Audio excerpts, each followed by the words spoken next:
hours. I hope y'all enjoyed it. We're always adding different music to the show. Last week we had Nora Jones on. The week before that, I believe it was Mark Cohen walking in Memphis. So, no, this isn't like this, Jackie. No, News on the Flip Side plays. No, we play stuff like Ramstein and Metallica and a couple of other ones. They're just much heavier than it is here. It's a much lighter beat here. We're not looking to blow ourselves out of the thing. Our first guest tonight is James Davis. So wait, first off, man, nice to have you on the show. Thank you very much. I'm delighted. Nothing. We're all nice and friendly here, so nothing to be nervous about. Lots of cute people watching. So if you're single, no, I'm just teasing. Anyway, how are you today? I mean, I know we can only go in certain places because we haven't got to LA yet, but so how does it just feel, man? I mean, is it like surreal, or is it really sunk in that holy crap, I've actually won this? I'm up here, and It feels amazing. It hasn't fully sunk in yet. I'm currently at the Superstars Writing Seminar. I was honored to receive a scholarship to come here, and I sort of have this habit of not looking beyond the next big thing. So Rise of the Future is the next big event, but I've been preoccupied with focusing on Superstars so far. But I can't believe I've been trying to win Rise of the Future for over 10 years, and it's been wonderful to have finally done it. Yeah, well, I've met a lot of winners over there now, and I think, oh Jesus, now at least 50 or 60 authors, 50 or 60 illustrators, not including people I've talked to, previous winners before the years I started going. I know it's a big thing. I know it's a big win. But tell me a little bit about where you are right now. We'll talk about the award in a minute, but tell me a little bit where you are right now. Tell me a little bit about this Superstar thing. I'm always interested. I'm always interested in new stuff, or I should say, stuff that I can get involved with. Yeah, it's a conference for writers, run by writers. Some big names here like Kevin J. Anderson and Jim Butcher, many others, and about 400 attendees. And it's a whirlwind, non-stop sessions from pretty early in the morning until late afternoon, and then all the networking and socializing afterwards. It's something. Well, yeah. Well, I mean, if you're serious about your craft, I mean, you want to be involved in all of this. I know, because I know there's a lot of stuff that goes on at Writers of the Future when you get there that really will help any writer out, or any illustrator for that matter out. I hate to just put it just in the writers, but so 10 years. So that's, did you do four a year, or did you just do one a year? Or? I did not. I did two, one after the other, and then took a bit of a break for life and such. And then over the last year and a half, I entered every single quarter. Yeah. So about 10 submissions total. That's good. I mean, I've talked to a lot of people, and it's one of my favorite questions to ask, because, some people tell me like 14. I know there was one guy, it was 42 or 49 before he won. That's a lot of submissions, ladies and gentlemen. I'm pretty sure he was submitting 4 a year. But sometimes that's what it takes to get there. But I know at least with them, they do offer some guidance along the way. If you get an honorable mention or things like that, they'll offer some guidance. I can't wait to see it when you get there. I always love watching y'all go through the courses and a lot of the other stuff that goes on that's involved there. And it's always also really nice to watch you mingle with people like Kevin J. Anderson, Dean Wesley Smith, and others that are there. There's a lot of big names that are there, and it's just nice to see it. For me, it's really nice because I see two things. I see the winners who have made it there. Some of y'all are already been writing for a while and are moving along, and some are just getting there. But it's just nice to see how y'all interact with the judges. Because, like I said, most of these judges we know are fairly big names. If you would mention them in public, most even non-author people would probably know who a lot of these authors are, and they give a lot of good advice. I'll tell you this: I couldn't write 3 lines in I couldn't write even 3 lines. I'm not even gonna lie to you. I do a lot of lecturing, so I've been trying to write some books for years. I just, for some reason, certain parts were just like alien to me, for the lack of ways. After listening to this, because remember, I'm not an attendee, I'm just there working media. I have learned so much. Just the business end I didn't have to worry about, because I run 2 companies of my own, but the just the way things work actually got me to the pace. I think I'm at 67,000 words now. So I'm congratulations. That's a big chunk of words. Yeah, what kind of mess it actually is, we'll find out later on. But still, it is y'all. You people like you encourage me. I mean, because look, I'm older than you are, and I'm thinking, well, shit, if he can do it, why can't I do it? This is BS, man. But it is a lot of encouragement, and I get it. I get it. I get an unfair advantage because I get to talk to y'all, and I get to talk to the judges, and I get inside advice from both sides, from the people who won and what they're going through, and the people who are big and what they've been through. I learn a lot from that, and it's stuff that we share every chance we get. We want to share. I mean, for you, so one day you just woke up and said, "I'm going to write," or was this a progressive thing, or? No, when I was younger, I picked up one of David Farland's fantasy books, and it was my first fantasy book. I'd liked to read before then, but I fell in love with reading because of him, and I was obsessed. Read all of his books, signed up for his newsletter, and I didn't realize his newsletter was for writers, not readers. And in it, he told people how to write. So I did, and at some point, he mentioned the contest, and I decided, if he said it's a good thing to do, I'm going to do it. Well, yeah, I mean, he's pretty brilliant in what he does. I mean, it is to see all these courses, and I'm glad to see this because there's some stiff competition coming in now, and I'm not talking other authors. I'm talking AI, and I want to see the authors keep pushing the AI out, which is what I've been seeing so far. I've been pleasantly happy and pleasantly surprised to see y'all really, well, how can I say this, outright the AI. Yeah, I think AI has quite a long way to go before it can create stories on its own. It can be Yes. used as a helpful tool for proofreading and such, I reckon, if you use it responsibly, but creatively, it's got a long way to go. Art-wise, I'm more afraid. Humans are way better, and there's heart and soul and Yes. deliberation in their art. But previously, the illustrators of the future rules explicitly said we permit computer-generated art, and they meant Photoshop and stuff like that. But AI was new, so I thought it'd be fun to have a go, and I got the call as finalist with AI-generated art that I did in the evening. And I immediately confessed, and I said, I know your rules say it's permitted, but I don't think you meant this. FYI, I used AI, and they very gently disqualified me. But it's that's a big contest, and I can't draw stick figures, and I was a finalist, one of the top 8. I know, and I'm with you. And this banner you see up here, the banner from two of my other shows, are all AI generated. For small, I was talking with a local gaming company down here in New Orleans. It's a big gaming company, came down here a couple of years back, and they came down and offered everybody the same pay. You could be an illustrator, an author, or a programmer. They were paying $100,000 to start a year.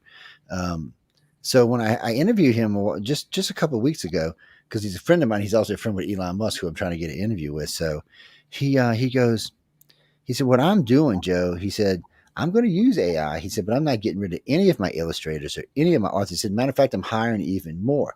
He said, because what I'm doing is we're creating the stories together. We go in what he calls it a story creation room, where they go in and the authors all get together and they hash back and forth, and all the writers get back together and they go back and forth till they get the story done. And while they're doing this, the illustrators are actually in there doing just hand art. And he said, what does I do is I turn it over to AI to have them fill in really fast, and then we stop and we come back and we look at everything. We get back with all the authors, all the illustrators, and we go over everything.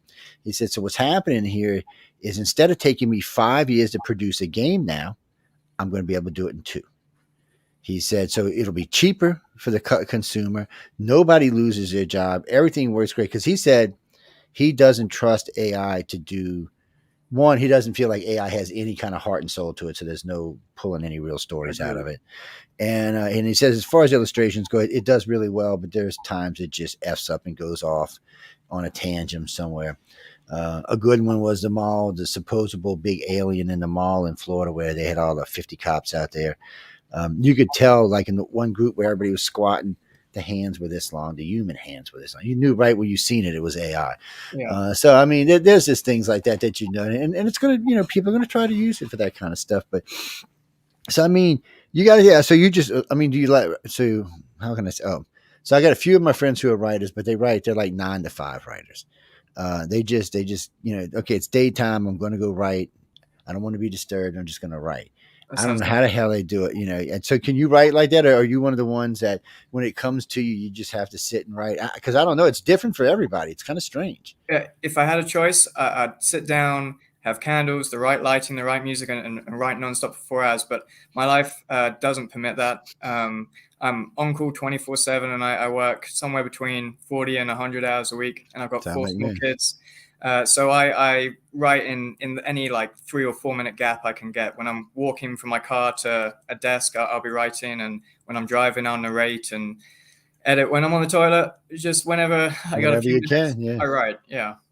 Well, I finally put in a recording program in my phone, so when I'm driving now, when I get into the story mode, I can actually just tell it and have it written down later on, because I have to. Because if not, I'll forget it, and then I'll be aggravated for the next week trying to figure out what it was in my head that I just completely forgot. Because I can't just stop and pull over the side of the road, even though I have done that twice where there was a rest area nearby. And no, Christopher, I am not an author by any means, and you can't even call me a stick author, meaning that no. I'll eventually get two books out because one's just all data, so there's not really all that much to that, and the other one's actually a really good long 11-day trip we took to Gulf Breeze, Florida, which is really freaky, scary, and trippy. So eventually it'll all get out, but well, as long as I get it out before I die is all that matters, right? Yeah. It's not like I'm planning to get rich off of or anything. Well, it might make a good movie though. It could be a scary Yeah. ass movie. What's that, Denise? So Denise, where are you writing in from? Oh, New York. We last couple nights we've been having a lot of people writing in from New York. What are y'all, bored up there or something? I mean, I said that the wrong way, but you know what I mean. Because we've just been having a lot of New Yorkers write in, and since we're not talking about Trump, I'm surprised that so many of y'all have been writing in lately. So, but anyway, what do you have for James? I should say, what are you asking James, Miss New Yorker girl? Oh, you want to know what genre he likes to write in? Well, we'd have got to that, but since you asked, we'll go ahead now. She's just curious. Do you have a particular genre you like to write in?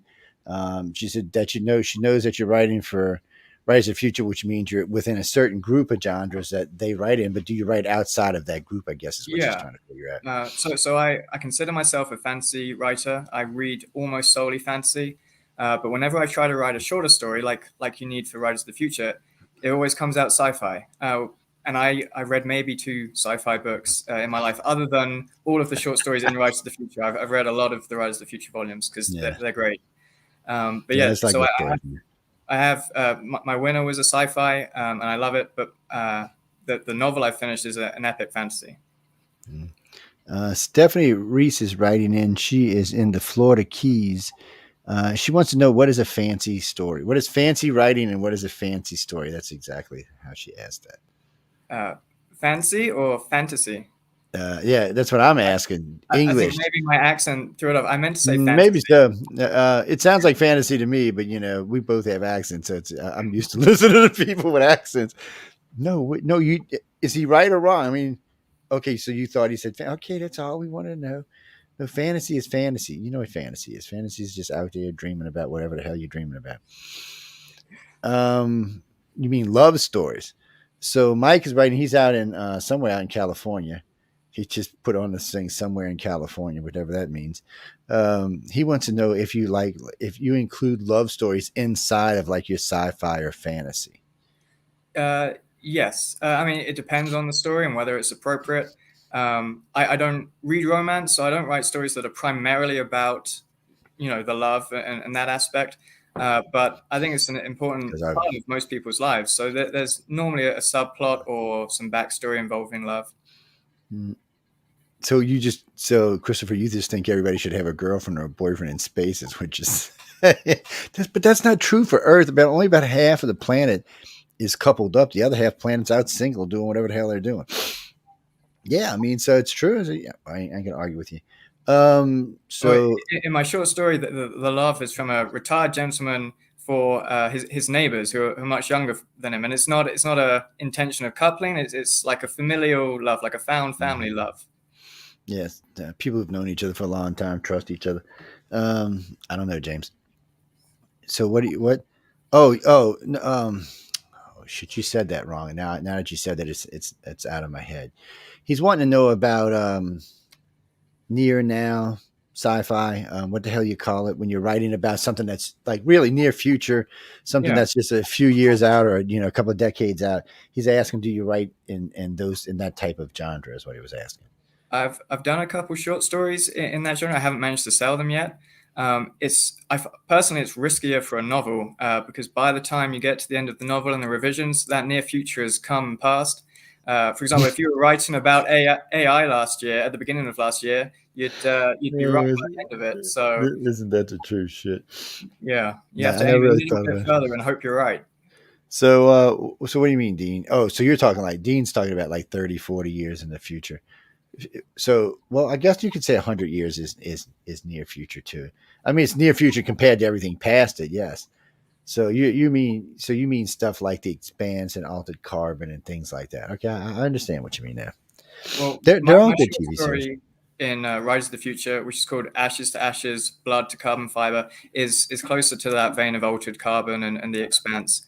Well, I'm going to enjoy that myself then. I hope so. And it's based on a technology that if we did somehow invent, the future would contract so much. What we could achieve in 100 years would become achievable in 5 or 10. So it's kind of hard to place on a timeline.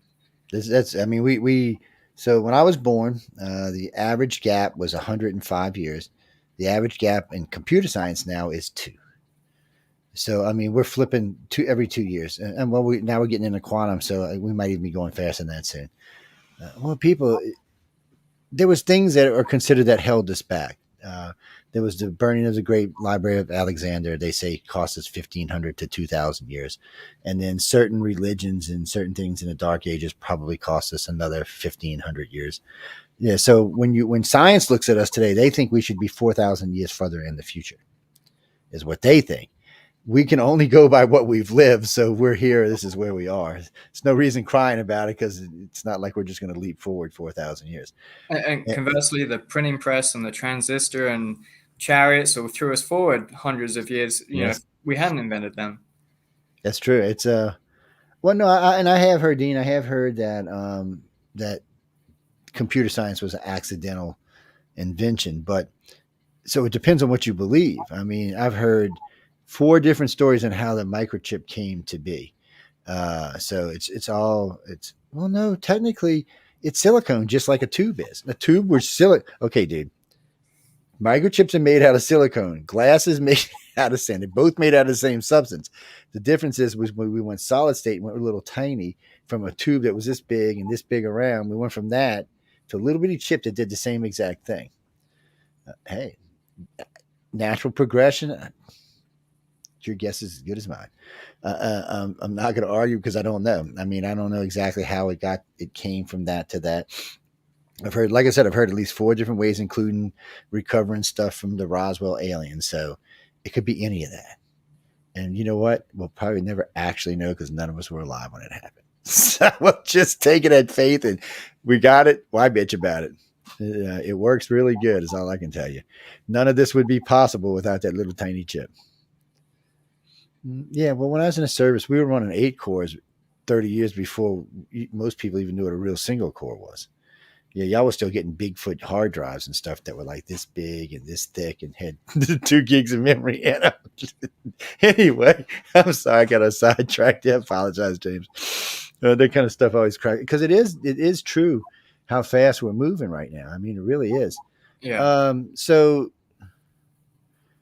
no, Reach, I think you already asked it, but I'll answer him again. I asked him again, but I think we already answered it. So anyway, they're jumping back to favorite genre. If somebody told you, let me read this correctly. He said, if someone told you could only write one thing, one specific thing and nothing else, what would it be?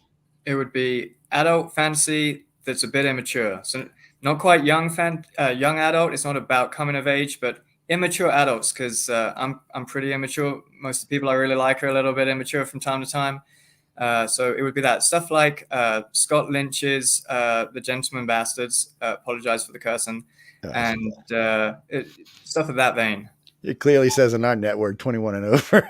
So, you'd love the T-shirt my oldest stepdaughter gave me. It says an occasional adult. That's what I wear it out. People look at it like, And they look at me like, "No," I said, "It's true. I'm an occasional, and I'm not always an adult. I can't help myself." I'll tell you a little secret about men, ladies and gentlemen. We never even though we can be mature and we can great, even be president.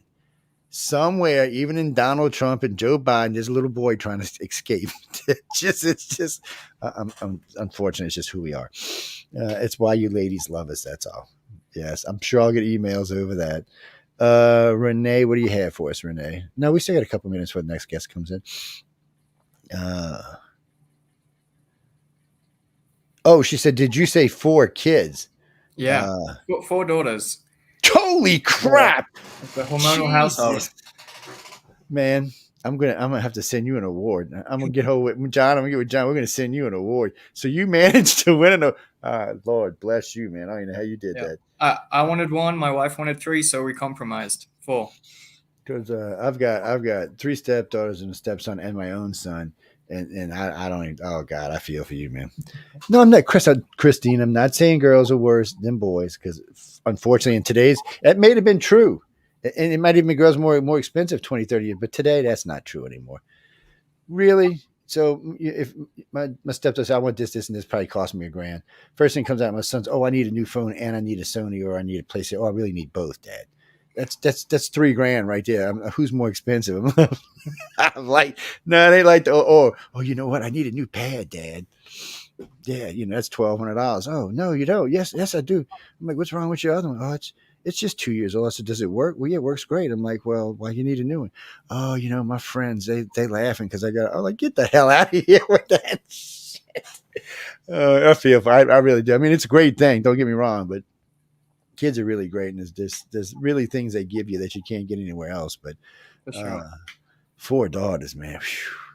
See, it's not bad when they're young. They're all cute, and they're always going to love daddy the best. So that's always a plus.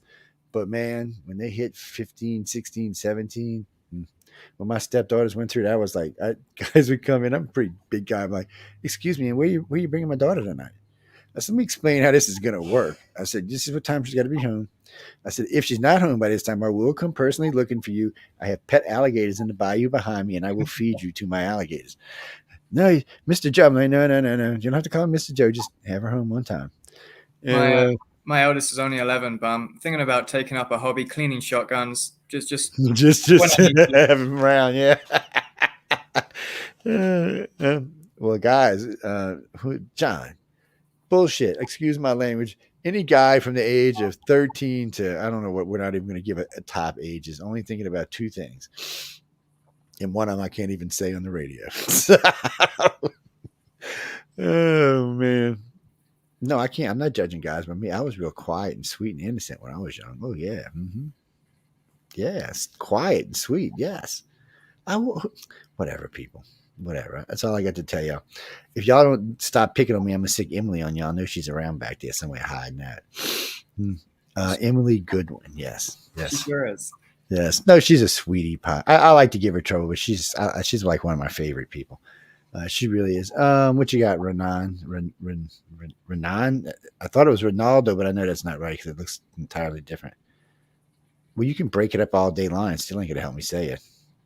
Renanda Lunda? No. See, and that's not even a real name. What the hell? Anyway, where are you from? Cuba. Get the bleep out of here. You writing from her? Oh, it's not. I know y'all have internet down there in Cuba, barely, but in Havana.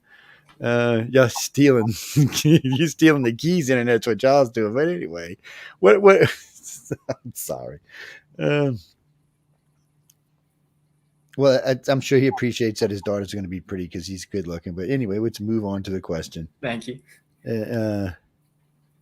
Okay. So anyway, he's trying to figure out. Oh, no, I understand it. So first he goes, "God bless you with the daughters. I don't know how you get any time to write anything at all." He said because he noticed authors or different authors over the years sometimes include their kids in books. He said, "Are you planning on doing that in the future?" Absolutely not. All of my characters have horrible lives. They die. They get maimed. Or if they, no. No, I don't think so. We're going to leave him out of that. Well, no, Chris, authors do. So do illustrators, for that matter. The illustrators illustrate their kids a lot. They put their wives in, their daughters in, their sons in. I mean, why not? You got them in. If they're good looking, I don't see the problem. But writing horrible things about them now, I don't even know how you could do that, actually. You kind of get, no, it's not going to work. I mean, to be completely honest, I think there's a little fragment of almost everyone I know in almost every character I write. Everyone has something that is going to just sparkle in the story. So it's worth stealing and putting it in and making yourself look good.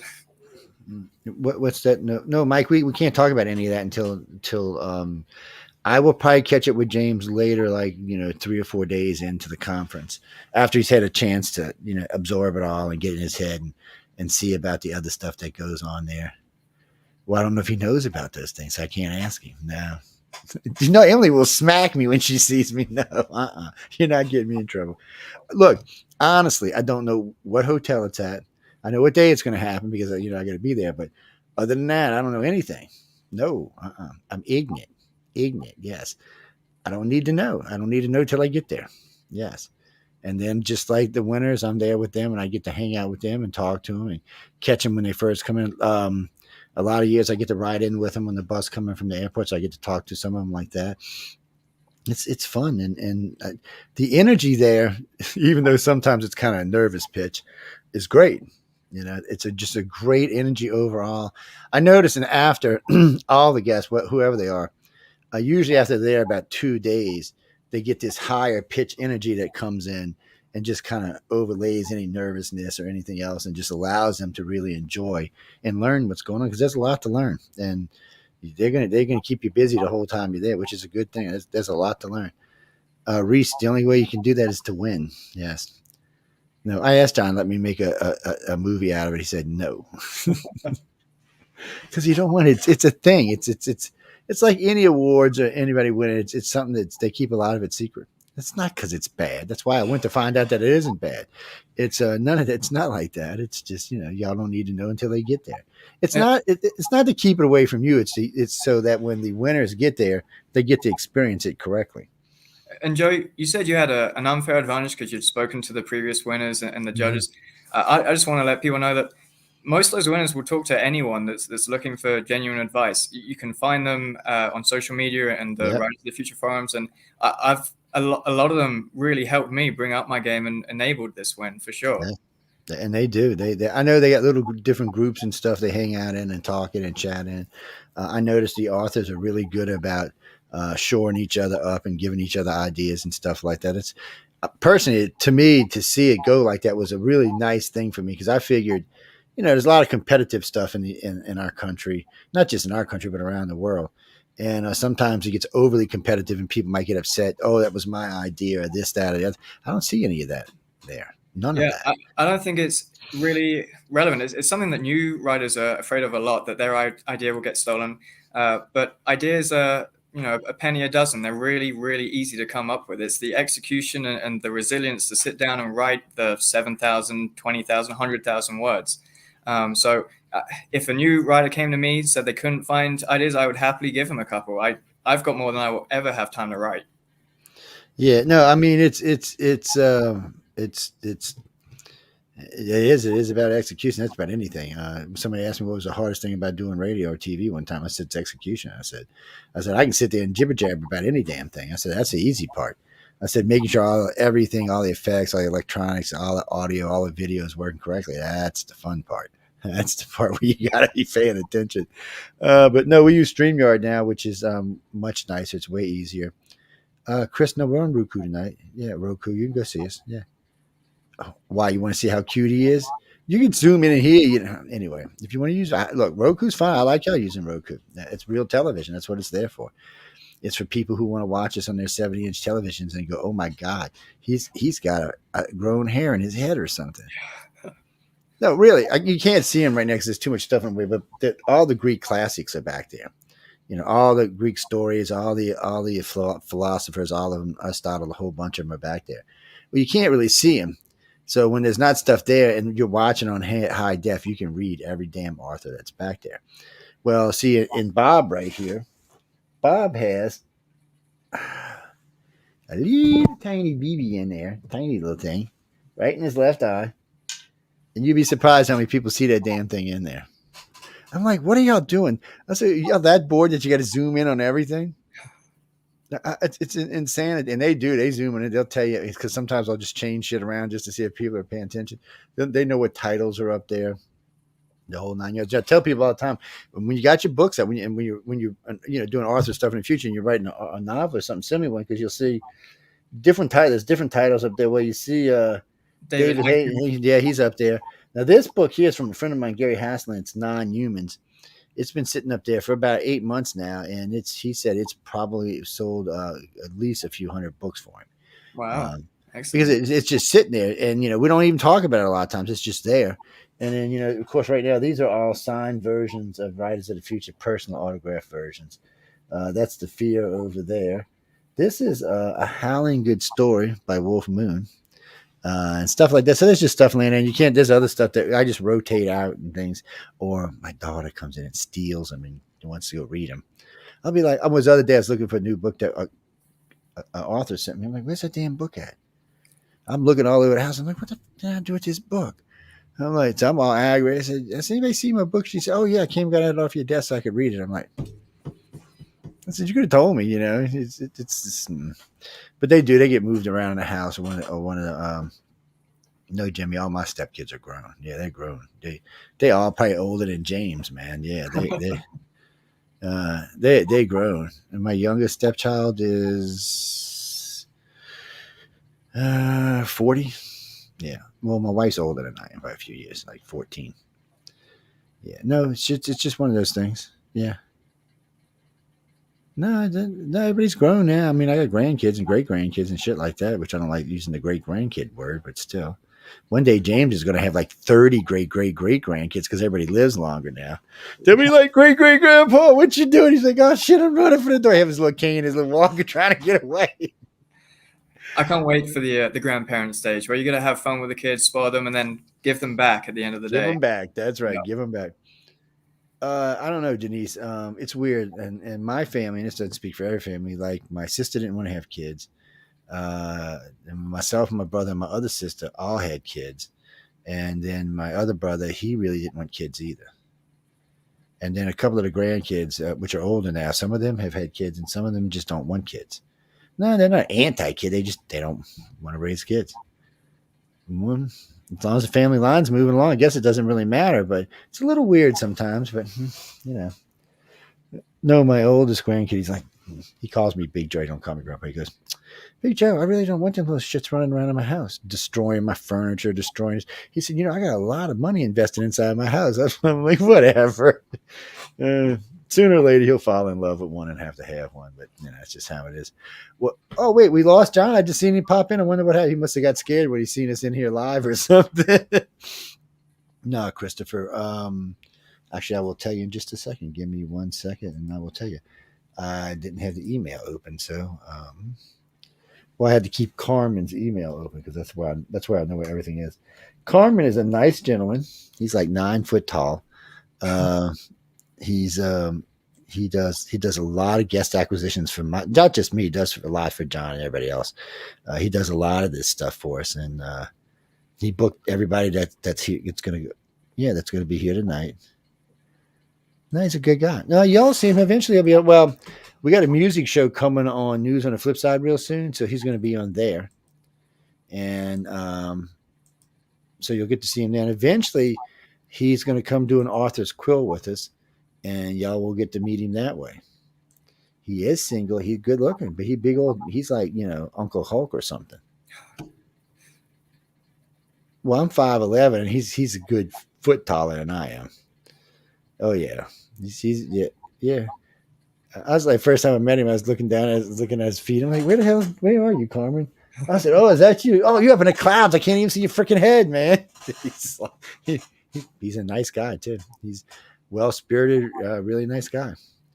Sometimes them overly tall guys can be a little lightheaded, floating around in clouds too much, I guess.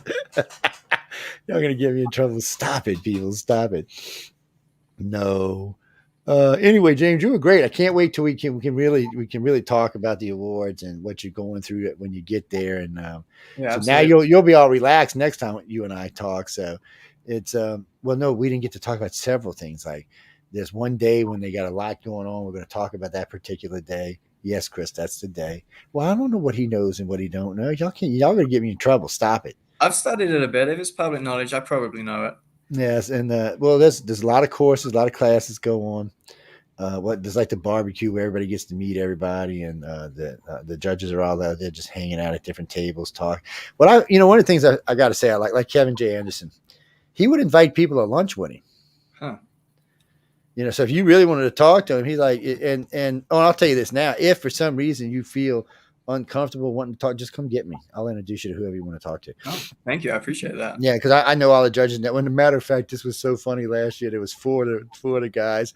So it was Kevin J, Dean, and somebody else was sitting there. Oh, and Tom, who's in illustration. But they were three of them were sitting there, and these four guys were staring. Hang on, John, I'm gonna get you in just a second. So these four guys are staring and staring. I'm like, what's up? Nothing, Justin. No, just be honest with me. I said, you want to go talk to him, don't you? He said, well, it looked like a private conversation. I said, it was, but it's not anymore. I said, come on. Well, no. I said, just come on.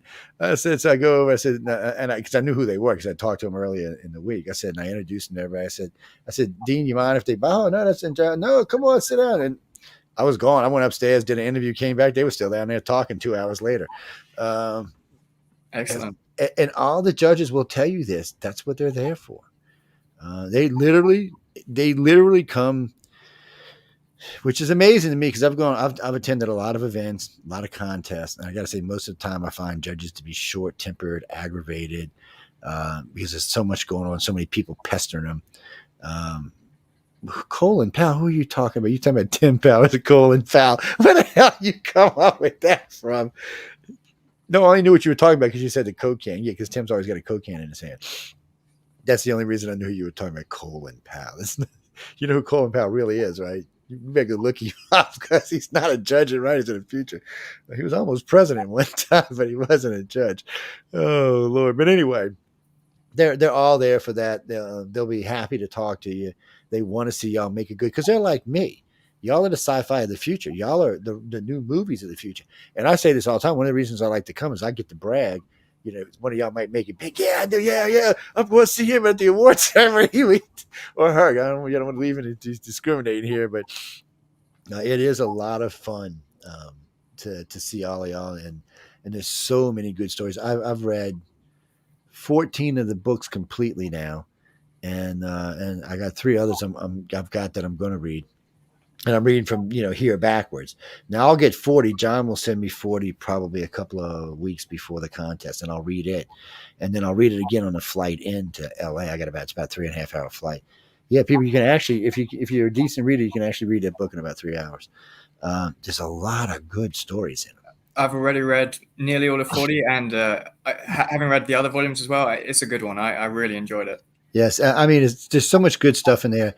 Well, I like it. There's a reason I actually like it because I grew up on a different kind of TV than y'all did. I grew up on TV that there was no cursing in. There was no look. You didn't even see skin from here down, man. I mean, let's just be honest about it. It was ridiculous, and the shows were always funny. They were always entertaining. And the sci-fi was really good, but yet somehow there wasn't a bunch of blood, gore, and blowing everything to shit and back.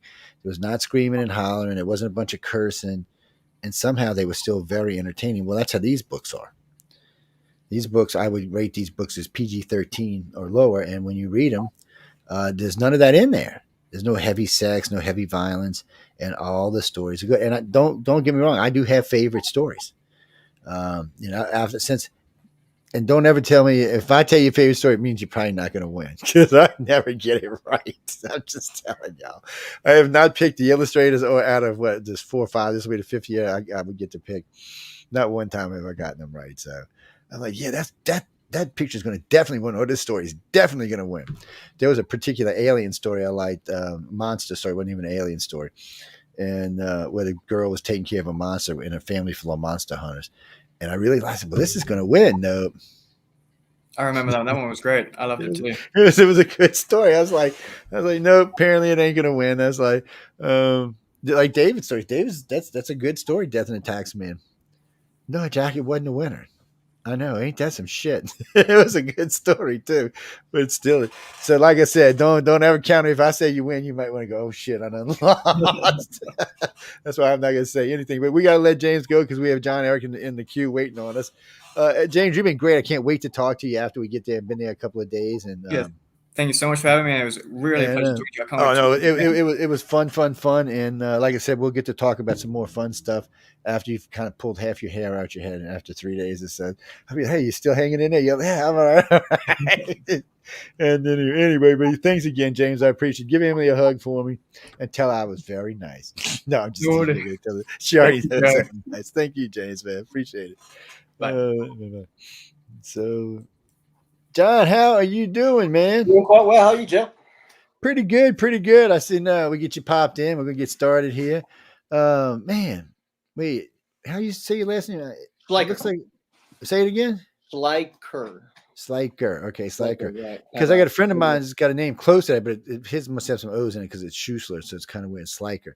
So we have James Eric Schleicher with us, who's another winner. How many, right off the bat, we're just going to ask you the question, how many times, 1, 5, 30, 40, how many times did it take to win?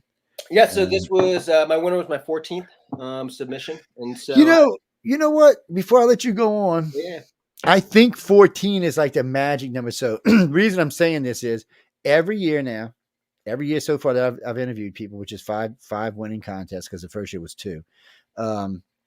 There's at least 1 or 2 14s. Right. It's like the golden number. But go ahead. I didn't mean to cut you off. No, it's okay. I wish I knew that. I wouldn't have put so much effort in my first 13 stories. If I knew number 14 would have been it. And that's the magic number. But yeah, so 14. I've been entering since 2019, and Rise of the Future has always been my number 1 market. And so every single quarter, I always make sure I send my best story to them.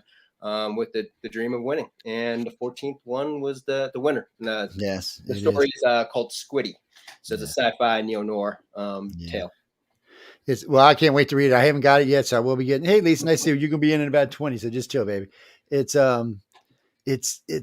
I do like the fact that I get to see the books early on, so John will send it to me and I'll read it. I'll read it at home once. Now what's nice is now he knows I'm really busy, and like 39 was an audiobook.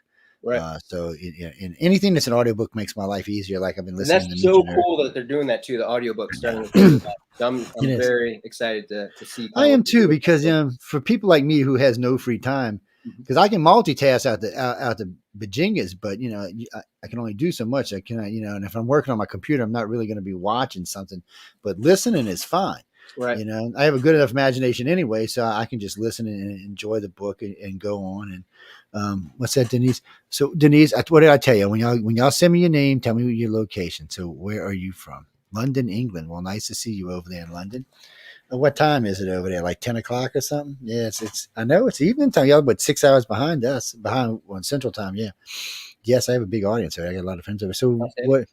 So So first off, she wants to know what your favorite genre is, and why don't you Americans write some English stories? Some English stories. Well, I'll be out of my element trying to write an English story. Get the nomenclature wrong. But so I'm a speculative fiction writer. A lot of science fiction, horror is my jam as well. Some fantasy, just kind of I dabble along the whole spectrum of speculative fiction, just kind of whatever, floats my boat when I'm whatever you're doing. Well, I can see that, because if somebody asks me sometime, can you pick your favorite movie? I'm like, no. It really has more to do with what mood. Same thing with TV series. It really depends what mood I'm in is what I'm going to answer you. Exactly. So it's and today's a lot of good stuff to pick from. What do we got? Crease, where you at, Crease? Oh, so you asked that? No, that's fair. I'll let you ask that question to James. So, Crease, New York City, right? How you doing up there in New York? Life's treating you good? Cold, nice, freezing? Trump's going to be your new emperor up there, right? I'm sorry, no, I'm just teasing. Don't hate on me. No, I'm just kidding. No, you New Yorkers, I love y'all, but I got to pick on y'all from time to time. So what he wants to know is, and this question was asked to the last guest, I'll probably get asked Lisa as well. If someone stuck you and said, okay, you can only write one thing, one genre. You can write anything you want about that genre, but you can only write one. You can't move around. You can't look at anything else. You can only write that. What would it be? See, I couldn't answer that question. Yeah, I mean, it depends on the mood when I'm getting stuck in that scenario, right? That's how it is. From there, and just let the story kind of dictate what happens. But I would say, like, I mean, if you're looking at my catalog, what I've mostly have written is kind of horror or kind of darker sci-fi elements, or dark fantasy. So we kind of in that realm. But I don't know. Just depends on the story. Let the story kind of tell me where to go. What we got? So, Michael, what are you writing in from Michael? Eureka, California. You know I don't believe that. Would you think you like the TV show Eureka? Well, no, that's where it was in California. Anyway, what? Well, you better scroll it back up because you didn't scroll it away. Yes, you didn't send it there. Well, no, we'll come back. Rodney from Sydney, Australia is writing in, and Rodney wants to know, what was it that made you decide that you could be an author? When first, yeah, it's actually a two-part question, because the first thing he actually asked was, what age did you really realize that you wanted to be an author and that you could write? But what was really the driving force behind it? Yeah, well, I appreciate that question. So I came late to the party with writing. So I'm 40 years old now. You are baby, man. Started writing seriously at about 31. So I can actually, the biggest here, I'll take from so Stephen King on writing. I remember reading this book, and kind of from that I was inspired. Like, I'm going to take a crack at this writing gig. I've been a voracious reader all my life. And so luckily too, when I started writing, I had a lot of hubris. I think you need that hubris, thinking that what you're writing can actually sell, possibly, to keep at it. And I went from there. So I've been seriously writing about as old as my son. I have one son, he's 9 years old. So for the past 9 years, I've been really focused on this craft. And the Writers of the Future, Victory is my first sell. And I've had 2 other stories since that have sold since then. And then I'm now currently writing a novel of the short story that won Writers of the Future, Squiddy. I haven't had a chance to read it yet, so I'll be glad when I get a chance to read it. So I'll talk to you about it when I read it, because we'll be actually talk to it a little bit more in depth. And but that's interesting, because I've talked to a lot of these winners. I've even talked to winners before I started hanging out with these guys, that have told me that they took their story and turned it into a novel. And you're going to get another chance when you're there to write another story, and some of those stories actually make it to the market. Yeah. The 24-hour story. I'm ready for it. I'm nervous for it. So I'm stoked for the Writers of the Future week. Yeah, I couldn't talk about the 24-hour story with James because he was with Emily, and Emily might hurt me, but she's like, they keep a lot of that stuff really, really guarded secrets over there, and which I'm really privileged that they let me involve with. How did you get connected with the contest? Oh, this is kind of weird. A friend of ours, Jim Mars, who used to do a lot of research before he passed, was friends with Carmen. And John was looking for a place to put his show, Writers of the Future. So Jim had told Carmen, hey, why don't you tell him to talk to Joe? So he calls me up. Well, I had to stop because, Writers of the Future has association with L. Ron Hubbard. So I actually had to stop. I had a whole team do a big, huge investigation into him. And I said, well, look, don't take this the wrong way, but I need to meet you personally. I need to come out and see the contest for myself, because I had done contests in New York and other places that were, frankly, how can I say this nicely, almost frauds, and we'll leave it at that. So I wanted to meet the members. I wanted to meet the winners. I wanted to meet the judges. I wanted to see what everybody's affiliations were. So I got invited out the year they came back from COVID. So it was a double win year. So instead of having 12 and 12, they had 24 and 24. And I was only there for 5 days that time. I was like a whirlwind. I talked to, I think, 30 winners, 7 or 8 judges, John and Emily and Joni and a lot of the other staff that's over there. And I found out that they were exactly who and what they said they were. The contest is blind judged. So, because when John told me blind judged, I'm not even going to tell you what I told him because it was very rude. And which I've apologized to him since, but it was very rude. And I was like, what the bleeping ever. And because I've heard that before. And when I find out there's always some kind of little sleight of hand over here, a little sleight of hand. Because, when you spend time with a group for a long time, sometimes you find out other stuff that you would not find out your first time in. And with them, this is 5 years. they're exactly who and said they were. None of their personal whatever they're involved in ever bleeds through into Writers of the Futures in any shape, forms, or fashion. So I had to take them for what they were. And when I got over there and met everybody, and I met all the winners and judges and everybody else, I was like, well, this is excellent. So after that, I said, why don't you come on a network, which his show's been on my network for 4 years now. He does Writers of the Future, which starting in a couple of weeks will actually be in front of this one. He's on Mondays at 4:00 right now, but he'll be right in front of this. We're talking about John Goodwin, the president of Galaxy Press, guys and girls. And he runs the Writers of the Future thing. No, his wife does the gala, Emily Goodwin. Yes, Emily is like the proverbial effing whirlwind. Her and Joni are two tornadoes, just whoosh, all over the place, man. No, sometimes I'll just go sit and have breakfast. Like Joni, like just if Joni you send her an email, you get something back right away. Doesn't matter what. Joni is when you meet her in person, she is. I'm not kidding you. She is the freaking whirlwind. Yeah. How she does what she does and put up with everybody the way she does is beyond me. Because I told her one day we were having cocktails. I said, "You're so much nicer than I am." And she's like, "I said I'd already be telling people you better go find something to do with yourself till later."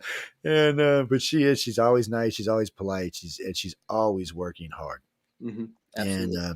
And she looks good in a cocktail gown, and so I'm just telling y'all. No, she's Chris. No, she's really nice. She is number 3 over there. So it's John, Emily, and Joni, and then you have Author Services, which so really and truly you have Galaxy Press, which does the fiction, and Author Services, which does the nonfiction for L. Ron Hubbard.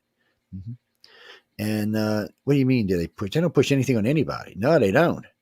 That honestly was the biggest part of this that amazed me the most. That they didn't push any of their views on anybody. The contest is exactly what it is. You win, you go. The judges, which are great judges from all around the world, teach you everything they can, and then you go into work, and they want to see you succeed. They invite you. I've seen them when I've been like at Dragon Con with them, or up in Utah with them, and places like that. They let people come hang out with them. Past winners can come hang out and do book signings and stuff like that. They want to see them succeed. Yes. Success for them is success for them. I mean, it works out great for everybody that's involved. Mm-hmm. It's one of the few contests I'll endorse. Yes. Christopher, you know how I am. I'm very picky wicky about what I'll endorse and what I won't. And I'll tell you, if there are any writers in the crowd, I mean, and who write short stories, there's not a better market to send your stories. As far as if you do win, I mean, you get flown out to LA, you get paid pro rates, you get to network with professional authors that will, and you have this week-long workshop that's quite amazing. I mean, it's unprecedented compared to any other markets that you're sending your short stories for. It's a great, fantastic way to break in, and it's free to enter. So you can enter every single quarter throughout the year. Well, and it's great too because they've done. You know, well, if you win, you'll see like Kevin J. Anderson and Wesley Dean Smith, and hey, you want to go to lunch with us? Mm-hmm. They don't even care who it is. There'll be like 10 people standing in the breezeway or in the lobby. Hey, y'all want to come to lunch with me? Hell, last time he shared his birthday with everybody. Everybody's having lunch. They're talking shop, and enjoying themselves, and he enjoys it. He really does.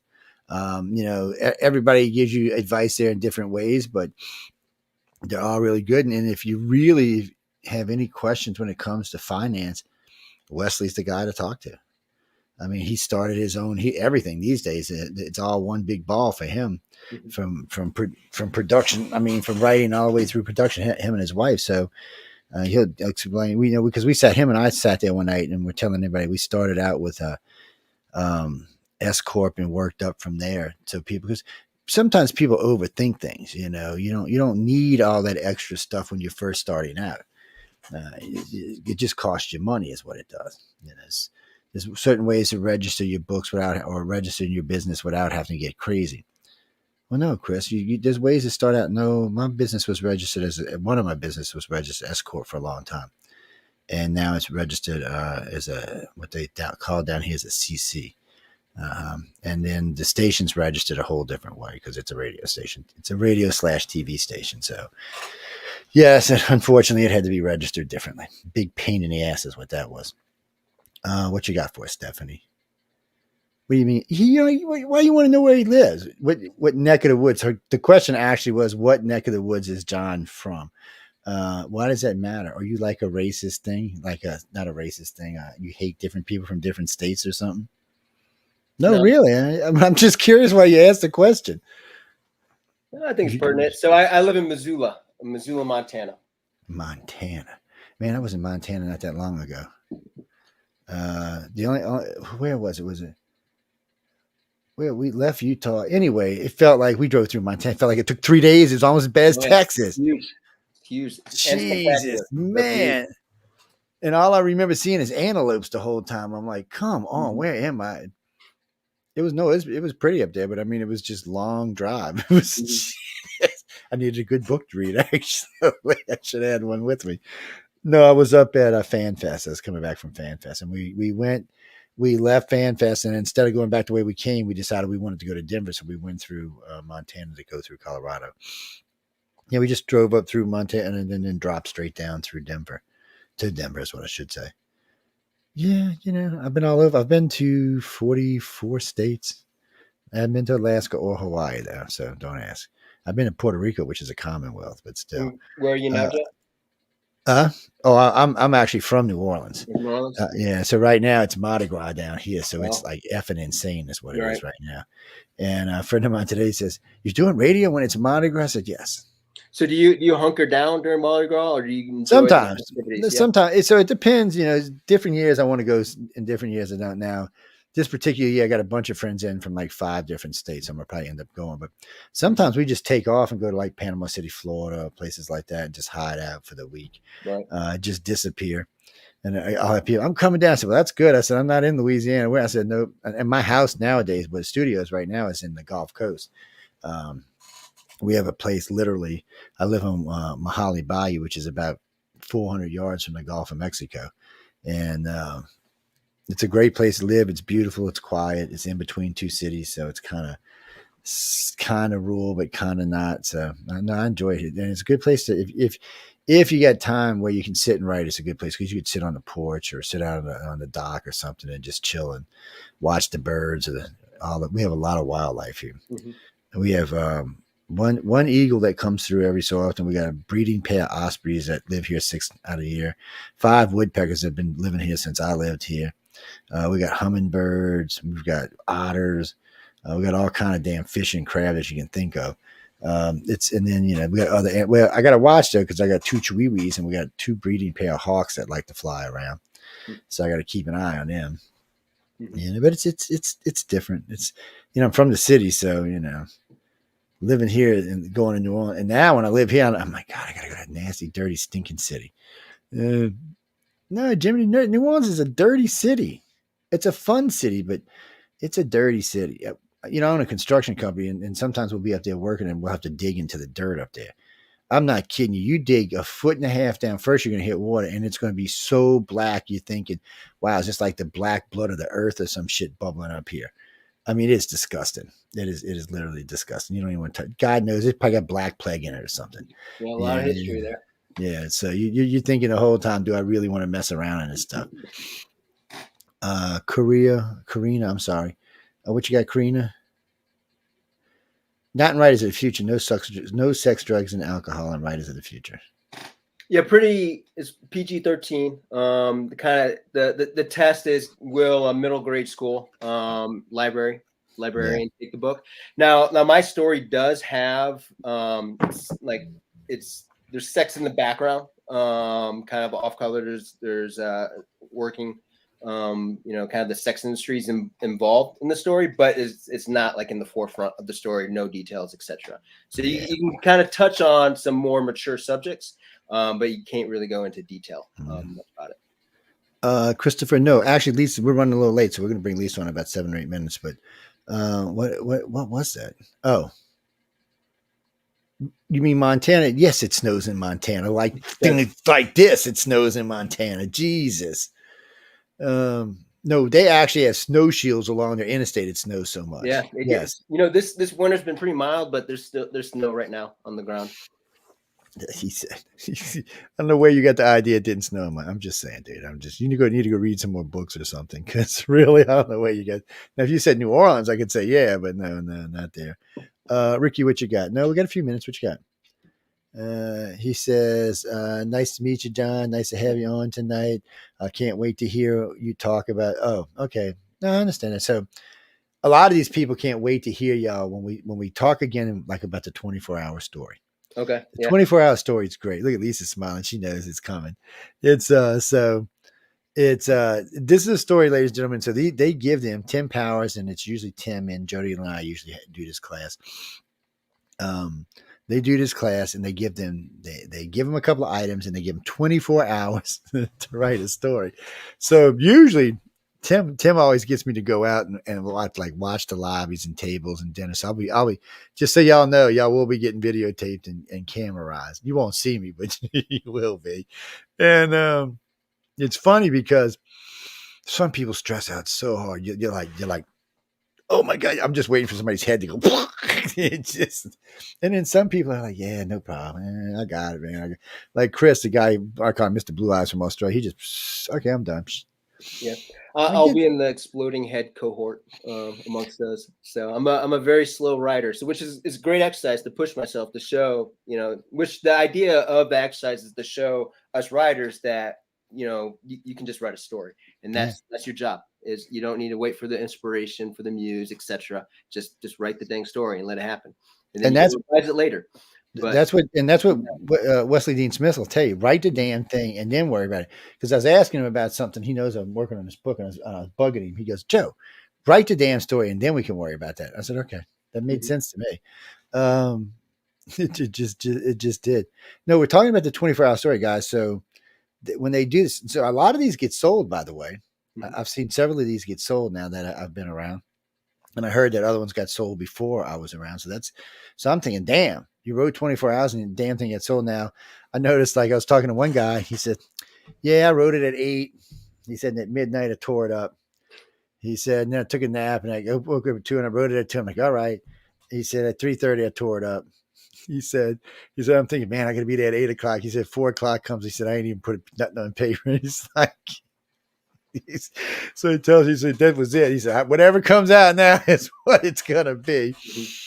And then he said he wrote till 5:30 and then he tore it up. And then he finally got a story out.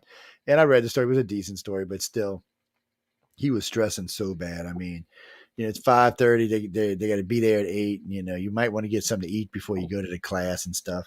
It was hilariously funny. And then I've talked to other people. They're like, yeah, Joe, I don't know about this 24-hour story. Because they'll be sitting there like in a lobby with a notebook on their lap or a pad on their lap or something like that. Just like, nothing's getting written. I'm like, you okay? I said, I can give you some ideas. I said, I'm a crazy old bastard. No, you want to hear some crazy stuff? And they're like, no. It can be stressful, but it is a lot of fun too at the same time. And I did notice this in all the years I've been there is the authors, the illustrators not as much, but the authors will get together and try to help each other out. They will really try to get their help out. No, Dean, John's out of here in just about less than 4 minutes. Wait, no, you're not Dean Lee West. I know Dean's writing and you're not him.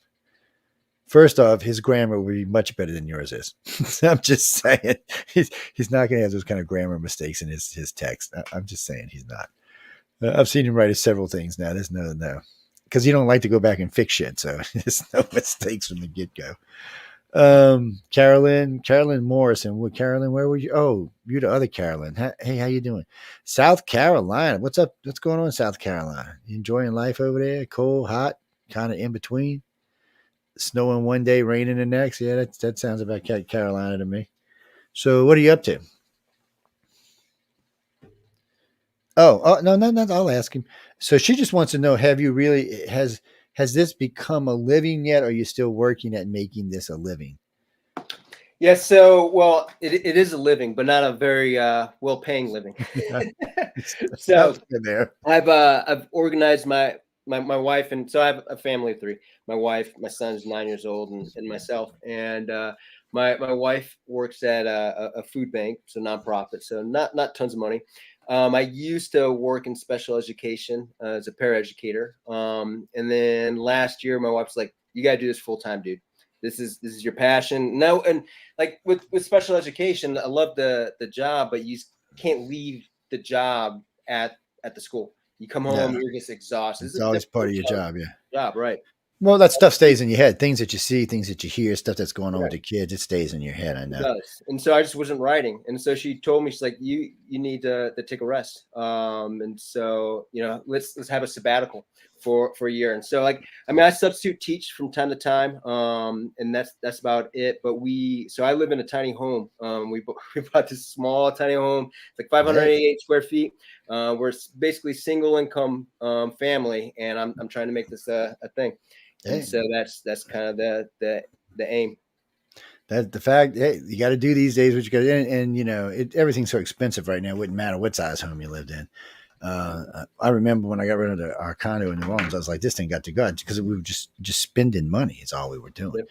And this year, doing contracting, a lot of my customers are all flipped out because everybody's insurance went up through the roof. Mine went from $4,500 to $11,000 a year. And just on my house, people with big properties, some of our customers seen $25,000 to $125,000 increases. Well, when you see that, you don't want to do anything else. You're just like, no, well, we're not doing any work. We can't afford it this year. Mm-hmm. And of course, being a contractor, that ain't good for me. So I'm kind of like, so the radio station helps make it up. But I remember when I told my wife I wanted to get in radio, she looked at me like I was stupid. She's like, you've never done radio your whole life. I said, well, this guy offered me a job as a radio show host on Wake Up USA out of Riverside, 1690 Riverside, Iowa, AM station. And I'm like, she said, is this going to be your full-time job? I said, no, I'm going to keep my other job and do this in the evenings. And the more I got into it, I said, well, I'm spending a lot of money on this now, because when we got the station, I spent a lot of money after Katrina. About $250,000 first year on it. And she said, all right, well, if you're going to do it right. Don't do it half-ass. And I was like, okay. But I still do contracting because my son helps me out these days. He runs a lot of the business, but still, I still have to get out there and get into it. But we're going to let you get out of here because Lisa's been sitting down there very patiently going, God, these guys don't shut up, man. She's like, but anyway, I look forward to seeing you. So when you get there, we'll leave this up to you. But usually when we interview authors at the location, they run anywhere from 45 minutes to an hour and a half, because we get into a lot more personal stuff and we talk about a lot of other things. Like we get into talking about AI and what do we think that's going to do in the future. And then we'll talk about, how it is just to be like you were talking about, how you're living and how it is to come up as because, I've been a starving artist, so I know what the hell it feels like. And it's just things that people need to know and people want to hear, because it helps them to understand, one, your plight, but two, what they may actually go through when they get into this.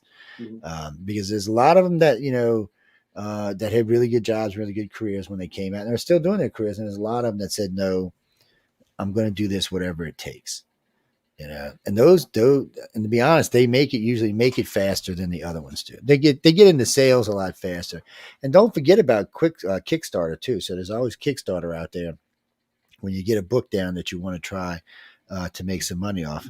Which Dave Hankins, one of last year's winner, Death and the Taxman, he did a fantastic Kickstarter campaign, very successful. Yes. So it's definitely there are many different opportunities now besides just kind of traditional publishing houses. So and I want to see all of y'all make it. But again, John, I had a great time. Anywhere anybody can find you? You want to give out any? Yes. So go to my website, jeschleicher.com. So it's JESCHLEICHER.com. You can find some of the stories that I have published or will be published. I also do a blog called Dopamine's Delight, where I just talk about things that delight me. So check it out. Interesting. See, that would probably get me in trouble if I do that. So I'm just I get enough trouble on my news program as it is. So yeah. I'm constantly being cussed at. Well, being a centralist, a middleist, whatever you want to call me, I get to hate on both parties. So it just makes for all kind of fun. Yeah. Everybody's like, you're so mean. I'm like, no, I'm not just being honest. There's a difference between honesty and mean. No, there's not. I'm like, whatever. But again, thanks again. And I can't wait to see y'all. What is it, about 2 months, 2.5 months? Coming up. Yep. April. Yeah, it's getting here fast. Oh man, they usually have pretty good food at the gala. So, well, I appreciate the conversation and the platform. Oh, I do too. And in Hollywood. Yeah, you too, man. You have a good one, babe. Thanks again. Cheers. Dun, dun, dun, dun. We dropped Lisa in with us, and Lisa, how you doing?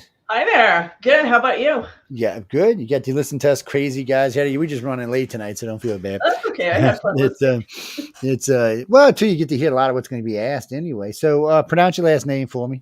Silverthorne. Just Silverthorne. like so just like it looked. All right, yeah, Silverthorne. with an E at the end. So Silverthorne. So when I look, I look at names sometimes. I what looks just like it said, and then I say it, and they're like, no, It can't be right. That's too easy. That's too easy. But anyway, Lisa Silverthorne, welcome to the show. I'm glad to have you with us.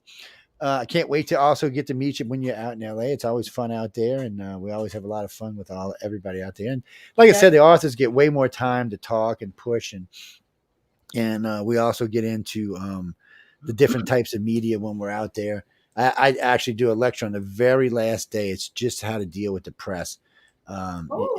So it just gives y'all an idea of bad press versus good press, because all the press y'all are going to be exposed to is really good press. So I can tell you that now. There's not going to be any hostile press around. It's not allowed. There's not going to be any bad questions. All the press you see at the gala, which is going to be a lot of press, are all going to be friendly press. And I'm there. I'm there to be friendly press. That's what I'm there for. So, and I'm also there if any other press gets out of line, I'll kick them like they ain't never been kicked before. But there's, I mean, well, you see a lot of big TV stations out there, and it's a lot of fun. I do things a little different because I like to interview the things, and then usually what I'll do is on the day of the gala, I will catch up with a lot of the family and just sit and talk with different, people that I've interviewed. I'll sit and talk with their family, just get a better idea of who they are.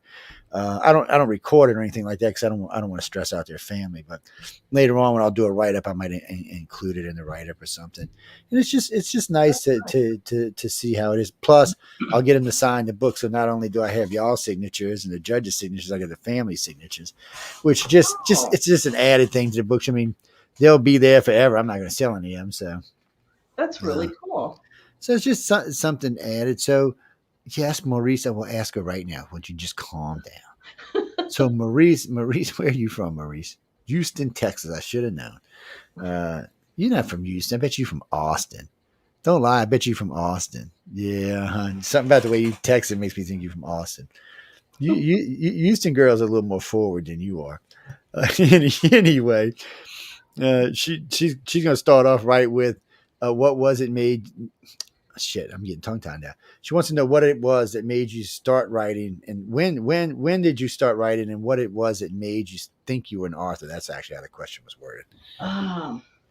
My mother claimed that when I was 2 years old, I would walk around the house and steal everybody's pens and tell her I was going to be a writer, because she read to me from the time I was in the womb, and at night we would just have stacks of those little golden books, and she would read those to us, and she would read 4 or 5 a night, and I just fell in love with books and stories. And so I've wanted to be a writer ever since I knew what a writer was. And I got my first rejection when I was 11. I wrote my first novel when I was like 8 or 9. So damn, go girl.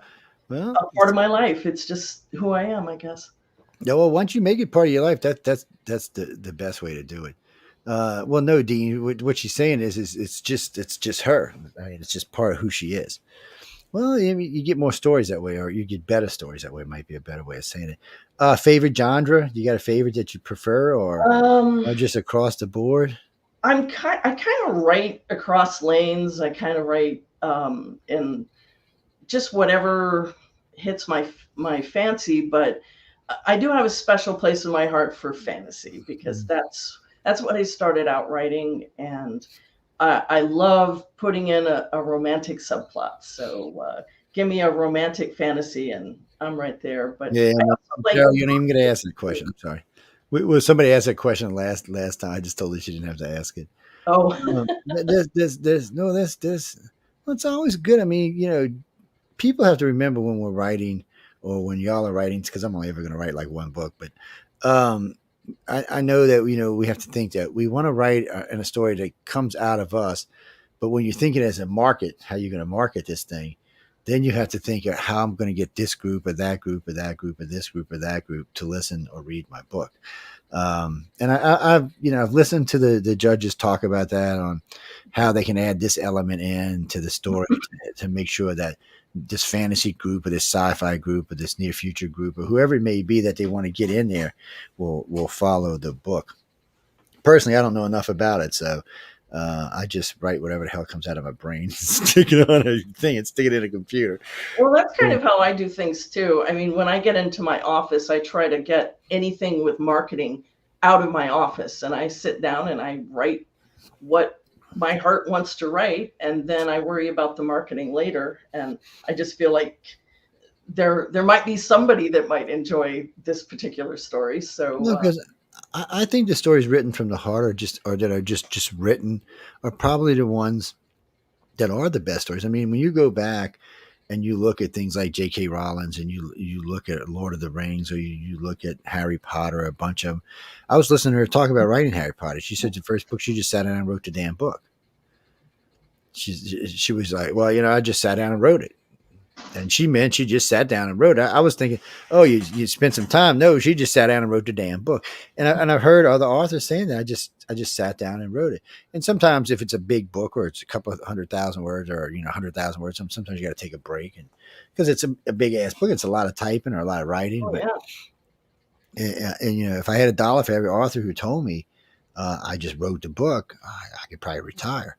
Because I mean, I do have friends in like Nick Redfern. He's a 9 to 5 writer. He's got 118 books. Of course, we got Wesley Dean Smith, who's got I don't know, lost count of his books, over 200, I think. So I mean, these are prolific writers who can just sit down and just, I don't even know how they do it. Oh, I'm done. And they write in such a way that they don't even have to be edited, because I guess they're edited in their head, which is not something I can do for sure. There's going to be some editing and some spell checking going on.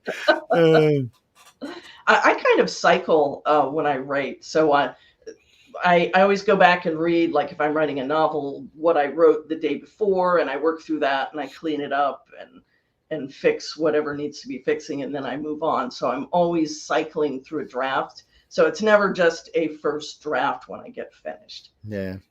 And I've heard some judges say it's a good thing, and I've heard some judges say it's a matter of fact. I listened to Wesley Dean Smith and Tim McCaffrey go back, and McCaffrey's son, go back and forth on what they should be doing when it comes to that. But it just shows you right there, they're two great writers, and they don't agree on how it should be very done. different processes. Yes, and it works for both of them. So I mean, Yeah, exactly. And then we and it's fun. I mean, we work with a lot of these authors, and we have 7 authors on the network as it is. And one of them writes about Bigfoot, so he's got 2 Bigfoot books, but they're legit books. I mean, they publish and making money, so they're legit. No, that's the important part. Jeffrey, Donnie, I'm not a real Bigfoot fan. I'm not a fan. I don't know. Bigfoot doesn't do anything for me. How's that? Now some little gray aliens like Bob back there, that might be different, but no Bigfoot. Well, because I'm in a lot of things. No, we're not talking about me. What do you got? Reese, where you at, Reese? Oh no, not Reese. You somebody new. Who are you? Laviva. I'm sorry. Where are you from, Laviva? Brazil. What you doing down there in Brazil? Nice. No, I like to see an international audience, because I mean, Authors Quill is really just an American show, so it's nice when we've had London, Brazil. We had a couple of countries in tonight. So, what do you got? You mean writing stories, fantasy stories, basically, but about other countries is what you're saying. So, all right, now I got you. So she's saying, could you write a story about individuals outside the country, but the protagonist, say, would be from like Brazil, but the person about the story could be American or English or something like that. I guess the main character is what she's saying. I'm confused by this, by the way, Lisa. I'm a little confused by this question. Well, I like to do one of the novels that I just put out independently. The main character is a Brit, so I had to do a lot of research, and every time anything came out of his mouth, I had to research, the words he said, where he was from, and because I needed to build a realistic picture of, where this person is from, even though they're not in their own country anymore. So I do write stories like that, and it does take a lot of work up front and while you're writing, because a lot of times I have to stop and I have to go do some research and, what would this person eat? What would their experiences be like? What time period? All of that. And so, yes, you can definitely write stories like that. Yeah, because Brits just as bad as America with dialects around their country. Oh yeah. I love England. I think just the phrases that they have are just fascinating. I know they got some shit they say over there sometimes. It's I got a lot of we have big fan base in England. We always have. Since I was hosting Wake Up USA since then, which was 25 years. Yeah, we have a big fan base over there. And what gets me is my show You Up on the Cover. They'll listen. There'll be 300,000 people listen. It's midnight to 2 a.m. in the morning their time. They're listening. Oh, wow. So I'm like, we're like coast to coast over there, and they love it. They love it. But even news on the flip side, which comes on late, and so when they're listening to news on the flip side, it's 6 a.m. in the morning, 7 a.m. in the morning, 9 a.m. And so they're listening to us like a breakfast show for them. Oh, okay. And they eat it up. We'll get phone calls, we'll get tags, we'll get all kind of stuff. People watch us on television. They just nice. And I can understand that because I got U.S. Europe. I got EUER news on my television, so I can watch the European news and stuff, and EU news, European news, stuff like that. And I like to watch it, but I didn't realize how many people from around the world watch our news and watch us that way. Oh, that's really cool. And to put this into perspective, so our SoundCloud service, which is one of our bigger servers, right now the number one country listening to us on SoundCloud right now is Israel, followed by Russia, followed by the UK, followed by I forgot who it was. The US was fifth. We were actually fifth on the list. Oh wow! And I was like, wow, that's crazy. And some of our other archive servers are the same way. We're not. The US isn't the first one on the list. Live service, a lot of times they're not first either. On this show, the US audience will be about the same as whatever the audience is abroad. But a lot of the other shows, the US audience is smaller. We've been around a long time, 25 years, and we've been overseas a lot. We even have listeners in North Korea, which is crazy. Wow. We started out with 1, and now we got 15. No, we got 17. It went up by 2 just recently. I have no idea who could possibly be there. And plus, he's over there talking about blowing us off the planet. True. I'm thinking, who the hell's listening to? Is it like some little group somewhere, a little pirate group, or is this somebody? It's got to be somebody higher up. I mean, it's got to be somebody who has access to internet. No, they're probably just listening. It might be mom and dad and the family just listening. But I mean, I don't know. I like that picture better personally. Because I mean, I'm sure it's not Kim Jong because a lot of times I have bad things to say about him. So well, that's true. That's true. I don't always talk pleasant about the gentleman house. We'll leave it at that. But still, Randy Williams, where are you at, Randy Williams? Scotland. Oh, Scotland. Thank God you're not on the phone because I would not have understood the words. You'd be like, no, I can't understand y'all when y'all. No, I've done little interviews. They got great accents, but you saying it's Ireland with the crappy accent? No, all y'all see this. I look at it different than y'all do. So you Brits and all over there, we love all y'all's accents, Scottish, Australian. Oh, yeah. We love all of them. But I found out, when I first doing radio, that they love American, especially Southern American accents. Oh yeah, I get all kind of write-ins about it. There's an elegance to the Southern accent. I've had not the Midwestern, which has nothing, which is what I got kind of Southern, kind of coon-ass accent, so I kind of crisscross this, but sometimes the Cajun comes out in me, which I got to watch. Oh, that's cool. Yes, the Cajun's bad. We have to keep him on the lock and key. Like he's like, his friend goes, "Are you coming out from Montreal?" I said, "I'm thinking about it." He said, and he goes, "Is the Cajun Joe coming out from Montreal?" And the Cajun Joe staying at home, locked in Vectra. I said he's not allowed to go out to Mardi Gras. Oh, I think Cajun Joe would be fun. No, man, it's insane right now. I literally have was it 18, almost 19 people came in town from 5 different states. Oh, wow. That's a lot of people. And they're all, what got me is they were able to get hotel rooms as close to the city as they were. I was kind of surprised by that. And but they're all down. Poor babes. It's going to rain all day tomorrow, half of Monday. But after that, it's going to be really pretty. So Monday night and Tuesday, it'll be really pretty for Mardi Gras. So they can, and it'll be in the high 60s. So that's perfect weather. Yeah. So people are like, that's going to be chilly. I said, no, not once you get in the crowd. It's not. No. Once you get in the crowd, it's going to be perfect weather. You won't be sweating. You'll just.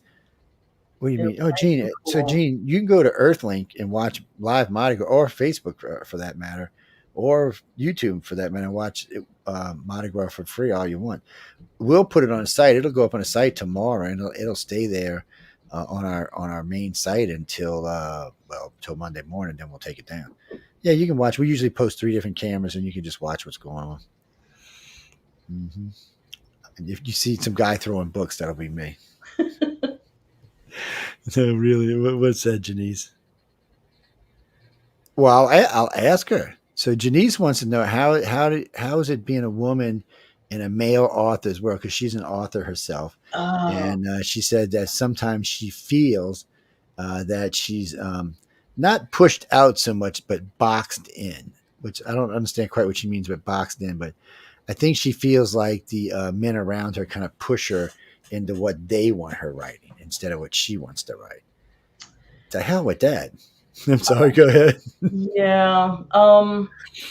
It can be tough. I made my first professional sale. Now I'm going to show how old I am. Back in 1994. Oh, you're a baby. What are you, like 25 or something? And I started writing fantasy, but then I branched out into science fiction. And that's when I started to get a lot of friction about what I was writing. And I don't understand that. You're like the 4th woman that told me, maybe even the 5th one that's told me in the last 3 years, that they were getting pushback from writing sci-fi, real science fiction. I'm at a loss for that. I don't even know what to think about that. I really don't. I'm thinking some guys are morons is what I'm thinking. Yeah, I have a tech background. I worked 30 years as an IT professional. So I have a master's in tech. So, I may not be an expert in everything that I write about, but, I know how to do research. And when you start wandering into science fiction territory, you can get all kinds of different personalities. I've had a lot of men that have been very supportive and haven't tried to, control what I write or tell me that I can't write sci-fi because I'm a woman. But there have been a few that have basically told me to my face that, how can you write science fiction? What do you know? And be like, what the hell's wrong with you? Excuse me. Yeah, it's at first it upset me, and I would kind of shrink away from, I get that pain in my gut whenever I would start looking at a science fiction idea. Oh no. And then you start to get those voices in your office saying, you can't write that because you're a woman, or somebody said this or whatever. So finally I just got mad, and I just said, it's in my background, it's in my interest, so I'm just going to write it. And so I just have to push those voices out of my office and write the story that my heart wants to write. And then you just have to find that courage sometimes to push it out there. And, you're not going to please everybody. There's going to be somebody I hate everything you write. And there are going to be people that love everything you write. And, and that's true. And you're going to have the people that are in between, but it's true. I mean, you're going to have people and you could write the greatest story on the planet. Everybody, and it's like, we'll use J.K. Rowling because everybody hates her now. But exactly. So she started out, everybody loved her. She was great. Even the people who didn't like the story ended up liking the story for the most part. I mean, you had some protractors, but then, and I always tell people not to do this unless you're like me. She came out about her politics. Yeah. And then her popularity went through the floor. And then her last 3 movies were flops because a lot of people just wouldn't go watch. And I tell this people all the time. It doesn't matter if you're a Republican or a Democrat. If you come out as one, the other half are going to stop buying your product. Exactly. And I said, so it's best to not even. I said, if somebody asks you politics, I usually tell them. I said, not me personally, but I always tell people. I said, if they ask you politics, say I prefer not to talk about politics, and leave it at that. It's because it's not their business. It doesn't affect your writing. You're not writing about, the big orange-headed guy or the guy who doesn't know his name. It's not what you're writing. Well, I mean, you could possibly be writing about it, but for the most part, you're probably not. Because a good friend of mine's writing a book about why the world's coming to end because we have a guy that doesn't know his name in the White House. And I said, you're never going to come get you, right? He's like, I said, I'm going to wait till either he loses or he gets his next 4 years before I release it. I'm like, I was reading this pretty good book, but it's, he does take, well, we'll just say he picks on the president a lot. Leave it at that. Wow. I mean, he doesn't call him by name. He doesn't say he's the current president. But when you listen to him, the description, it's pretty obvious. Because, he talks about the second coming of the orange guy, which he's talking about Trump. And he's like, he said, why? I said, why are you coming? He said, because he's going to win. I'm like, well, yeah, maybe. He said, oh no. So he said, we're going to call him the second coming now. It's like, I said, don't do that. Yes, he's already got crazy followers. Don't be saying anything second coming, man. Just stop that. He's like, well, and he goes, and he's mad at me because, I wouldn't vote in the last two elections. I'm like, I'm not voting for people I don't want to vote for. I said, yes. And I do have a firm rule. If you don't vote, you can't bitch. But sometimes for me, it becomes a moral issue. Somebody asked me the first election because I was a Hillary Clinton fan at one point. And somebody said, well, why didn't you vote? I said, because at that point they were both so corrupt. I was just like, well, maybe Mexico's looking good right now. Just, I don't even know what to think about our politics anymore. That's why I only talk about them on news and on flip side, because we have 4 hosts on there and we can bounce it around in different directions. And it's always fun to talk about like that. And we don't discriminate. We hate on everybody. So people don't mind when you hate on everybody. It's just when you only hate on one, they get mad. True. Because I got a good friend of mine. I was picking on him about something. He's hardcore liberal, really, really good. He's a really good guy too. And he was writing something. I said, "Oh my God, we actually can agree on something." He's like, "What?" I said, "Marjorie Greene has lost her effing mind." He wrote this big article about it. I'm like, "Shit, I can't believe we agree on something." He's like, "No way." I'm like, "Yeah, man." He said, "Shit, is there nukes falling out the sky?" Like, it happens sometimes. Christopher, what do you got, man? But she told you a little while ago. No, we're not going in. She already told you about why she's writing and how she gets started. Yes. You better go watch the archive is all I can tell you. Yes. You go ahead, scroll up, come up with another question. Judy. Hey, Judy, where are you from, Miss Judy? Are you from New Orleans? You down here? You're not home right now, huh? Yes, I can understand that. I'm not here. Where are you actually, by the way? Oh, we see. That's where I was talking about going, Panama City. Actually, I want to go to a place called Grayington Beach. It's I don't want to talk about this real fast, people. If you ever want to go to a place that America should be, go to Grayington Beach. Grayington Beach, you could be driving down at 4:00 in the morning. You could break down, your car could fall apart in less than 10 minutes before people will stop and ask you. They'll change your tire for you. They're trying to fix your car for you. Everybody's very polite. Plus, if you don't like driving, every place has bicycles in front of it. Free, by the way. You don't have to pay to ride them. Ooh. You just ride one bike to the next place, drop it off, take another and go to the next place. You get colors, baskets, whatever you want. You just girls' bikes, boys' bikes. Nice. Which I'm still confused about the boy and girl bike. I think they got that backwards. Yeah, I always thought that too. There's just something about that. So my mom told me, it's because girls don't want their dresses hanging over the bar. I'm like, why not? I said, that don't even make any sense. I said, guys definitely don't want a bar there, and girls hanging down like their dress is going to get caught in the damn chain. I said, that never made any sense to me. Somebody, somewhere, thought that was funny is what that was. Some old pervert somewhere in the 1800s said, I'm going to get even with him now. It's, I don't even know what to think about things like that. It's just, what is that, Kirby? Where are you? Oh, no, you did Kirby James, not the Kirby Ross. Yeah, because I call him Kermit. That's why. Yeah, because he's always got that green thing on his chat box. Yeah, that's why I call him that. Where are you, by the way?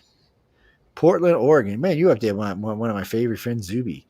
She's up there in Portland, Oregon. Yes, she is a candle in the dark up there. Yes, you'll know what I'm not going to get into why, but she is. So let me put it another way: she stands amongst the population. She stands out like a candle. Yes, figure it out. It's not that complicated. But anyway, what do you got for us? Oh, well, no. So you mean like Hemingway? So yeah. Hold on. So he's wanting to know basically, is there like a favorite place you'd like to go sit and write, or do you know somewhere like around the country, around the world that may be more conducive for you to just sitting out and bang out a book or something? Well, that's a good question. That's a great question. Actually, one of my favorite places in the United States is the Pacific Northwest. It's beautiful. I love Portland. I love one of my favorite places is Friday Harbor, Washington. And if I could just go right anywhere on the planet, I would go sit in a little cafe on Front Street and watch the ferries come in at the harbor there. That would be one of my favorite places to write, or at the picnic table by the lighthouse on the west side of the island. So, yeah, there's a lot of beautiful area up there. Yeah, and actually, the Pacific Northwest is one of my favorites, so it appears in a lot of the stories I write. It's just well, if you're comfortable with it and it makes you feel comfortable, wait, no, I've already talked to James. What are y'all talking about? Y'all on crack over there or something? It's I mean, really and truly, I enjoy. It's been a long time since I've been up there, but it's a really pretty area of the United States. It's a very relaxing area up there. Just stay away from Seattle, but and that's not. You know what really sucks, people? Seattle was one of the greatest cities in this country. I don't know what happened to it. We're not going to get into it on this show, but even my friends who live up say, "Don't come." I'm just telling you what they say. Matter of fact, a bunch of them have moved outside of Seattle now. They still live in Washington State. They just don't want to live in Seattle anymore. Mm. Yeah, I don't know. I mean, I remember when all this stuff started. You got to go all the way back to Uncle Obama, but still, there was a lot of bad stuff. And then there was all those weeks they seized it in all those places, and since then, then they were trying to burn down the courthouse. So, and then for some reason or another, they keep going up on their minimum wage. Now, they're up to $20 an hour on minimum wage there now, but nobody wants to pay it, so they're taking their businesses outside of Seattle. Oh. So people, it's just a mess right now. So all my friends up there, and I probably have more than 100 up there, are saying the same thing. Just stay away from now. Everybody says go to Portland. It's beautiful and it's quiet and peaceful there. And the Oregon coast. I love the Oregon coast. It's fabulous. Well, no, Chris, you're thinking of Seattle. That's Puget Sound. Yeah, that's also beautiful. But what she's talking about, the Oregon coast is fabulous. And what's nice about both Washington State and Oregon, the coastal areas don't get 5 tons of snow like the rest of the state does. Yeah. They have a little warm coastal breeze that comes up there and keeps a lot of that snow out of there. Oh, no. See, like Seattle. So if you're in the middle of Seattle and you're on the eastern side of Seattle, I mean, the western side, you're not going to see much snow. You go on the eastern side, you're going to be 4 foot deep, man. So Seattle, Tacoma, oh, no, it gets deep up in there. It's like lake effect almost because it's inland far enough that it freezes and drops on them. But close in, it's warm enough that it doesn't. Well, there's a whole section of Alaska where you can go live that it never snows. And it's right there by right above BC. Yeah, it's because of the way the current runs. It keeps that area warmed up. Yeah, look, nature's a weird thing. Yeah, I always said the same thing. How can there be no snow in Alaska? But it's actually a true thing. Martha, what do you have for us? Oh, Lisa is a very nice lady. That was very nice of you to say. Oh, thank you. Oh, okay. No, we'll ask her because we got a little bit of time because I haven't seen other guests. So she's wanting to know. We were talking about the 24-hour story earlier, which of course, well, she's got a lot of hair, so if she starts pulling hair out, she ain't got a lot. I know. It's not like my head where you're gonna go, oh shit. So she's saying, have you started thinking about your 24-hour story ahead of time? Actually, no. I kind of thrive on short deadlines. I like to do. You'll do good then. I've written 24-hour stories in 24 hours before for anthologies and workshops. So I get very energized when I'm told that you've got 24 hours to write this story. I really thrive on that challenge. I like to do like set a deadline to do a first draft on a novel in 30 days. And I have this completionist gene, so I'm like compelled to finish it. So it becomes an obsession, and I'll be at that keyboard every night and every hour until I get that story or that draft done. So no, I'm energized by it, and I can't wait to get started. Well, I'm saying you're going to do well with it. Then I mean, it'll be an easy story for you. Well, I don't want to say easy, but I mean it'll be easier. Might be a better way of saying it. Yeah, I'm not afraid of the deadline, but sometimes when you're under pressure, you're like, I have no idea. And I've got, like the guy that tore up his story that you were talking about like 3 or 4 times. I mean, that's amazing. And it's funny how many people actually did that in the 4 years I've talked to them. It's kind of weird, kind of a little bit strange, but I mean, and the thing of it is like with the one guy I was talking to, he was 65. I said, dude, why don't you hand it to your roommate? Because I said, or ask them what they think before you tore the damn story up. Yeah. I said, just because you think it sucks doesn't actually mean it does. The writer is the worst judge of their own work. That's one of the biggest things I've learned. Yeah. Well, one of the biggest pieces of advice is they give you when you get your stories read, don't let your mom and dad or brother and sister give you advice on it, because some moms and dads may be honest and some brothers and sisters, but for the majority, 95% don't want to hurt your feelings. So they're just going to, So they always say you go out to your friends and say, if I give it to one of my friends, okay, oh God, that sucks, Joe. What is wrong with you? Really? What are you doing with this, man? Have you been smoking crack or something? So they'll be brutally honest. That's why I'll give it to 4 or 5, because they all ain't got the same taste, but it's just part of it, guys. No, the 24-hour story is tough. I think Lisa's going to do fine with it. I think she's going to blow right through it. I don't know how it'll turn out, but no, you never do. And they got, I forget her name. She comes and she does the so she's got a list she gives you, and she gives you, I think it's a 20 roll dice and some other stuff. And you roll the dice, and then you get to pick one part of the story, and then you do that, and then you roll the other dice, you get to pick the other part, and you roll another. Fun. And it is, and she goes, I was sitting there watching it, because I said, no, I don't want none of that. She said, so at the end, she goes, you need to do this. So she gave me when she said, now sit down. So she stayed after the class with me, and she said, I want you to do this. I said, I'm not awesome. She said, you are, you just don't know it. So she sat down with me, and we rolled one. And I actually, after about 5 of them, it was a pretty barely decent story. Nothing I would want to submit to anybody, mind you, but for just off the cuff writing for someone who's never really wrote before, it was actually pretty decent. I submitted a story to an anthology one time. It was called Recycled Pulp, and they had this huge list of all these pulp titles, the really crazy titles, and you had to give like 3 numbers to the anthologist, and then they would give you 3 titles. And that's all you get, and you have to write a story based on those titles. That was so much fun. It is.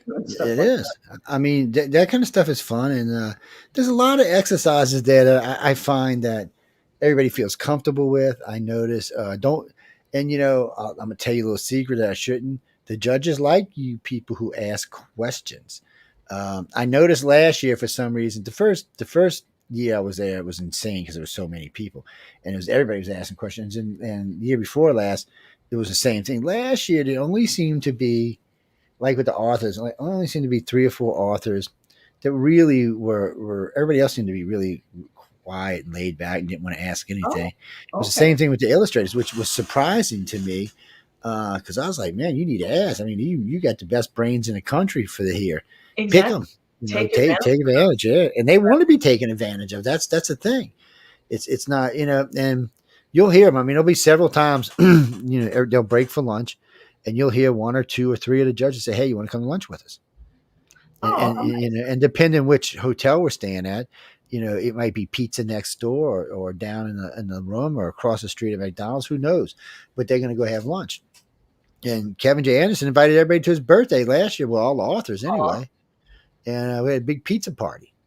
And so they were there, and the judges were there, and there was a lot of judges there, and everybody got to talk and be friendly. And And they had the barbecue on one day, and everybody gets out there and chit chats and talks. Sometimes I go find a table and just sit down and eat, because by that time I'm freaking starving. And because I forget sometimes to eat while and also I forget, everything closes in LA. I'm used to New Orleans where everything's 24 hours. Oh, So okay. if I get hungry in New Orleans, I go to damn Denny's at 2 a.m. or anywhere for that matter, and get I'm something in to eat. Vegas, so it's kind of the same way. You can always find something to eat at the time. So it's there, not so much. A lot of their places closed, and I remember the first year we were there, it was me and Tom Woods and Echo Chernick and somebody else. We were looking for alcohol, is what we were looking for. Oh, okay.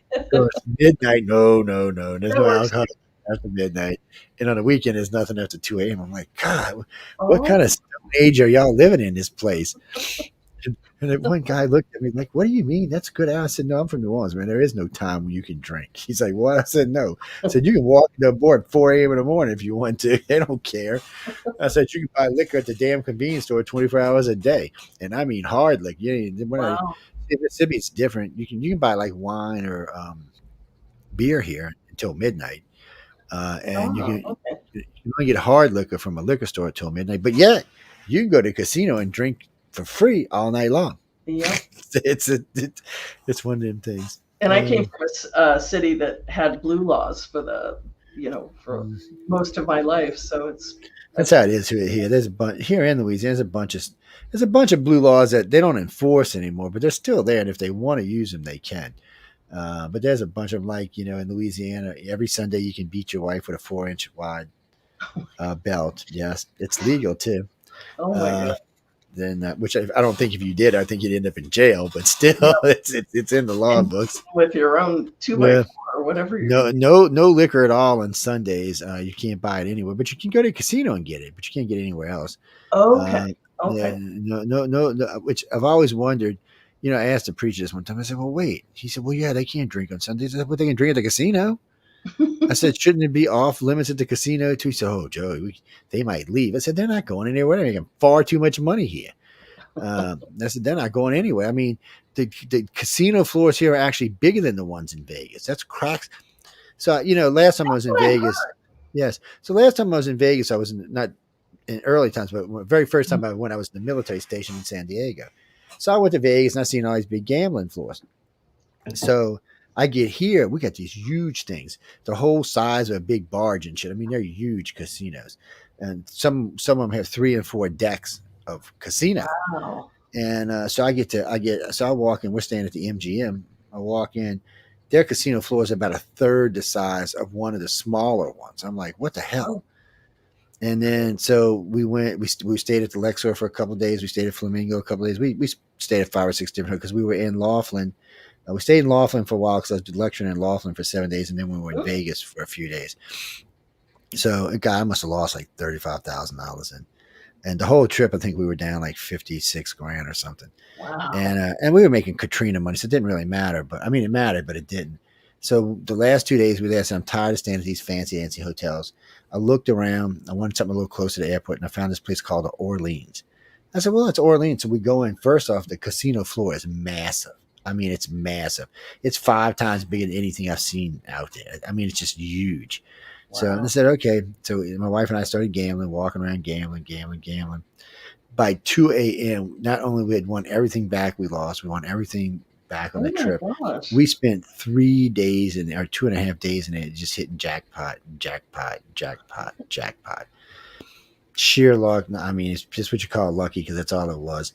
And then it got so bad. Security started following me around because these little professional ladies were following me around. So security said, "Get out of the." I'm not kidding you. I went up to the bar to gamble. I was playing anyway, video poker. Oh. I think it's playing Deuces Wild. And one came sat on each side of me, and security came up and removed them. And then everywhere I went after that, for the whole night, there would be one sitting by me. So finally, I called up my wife. I said, "You got to get next to me or something." She said, "No, you're a jinx. I'm going to gamble." It's like, you got to be kidding me. So all night, it was funny though, but we won a lot of money that night. I ain't gonna lie. It was one of them things you wouldn't expect it. I figured we were going to go home, in the hole, which we planned. We planned on spending half of that anyway.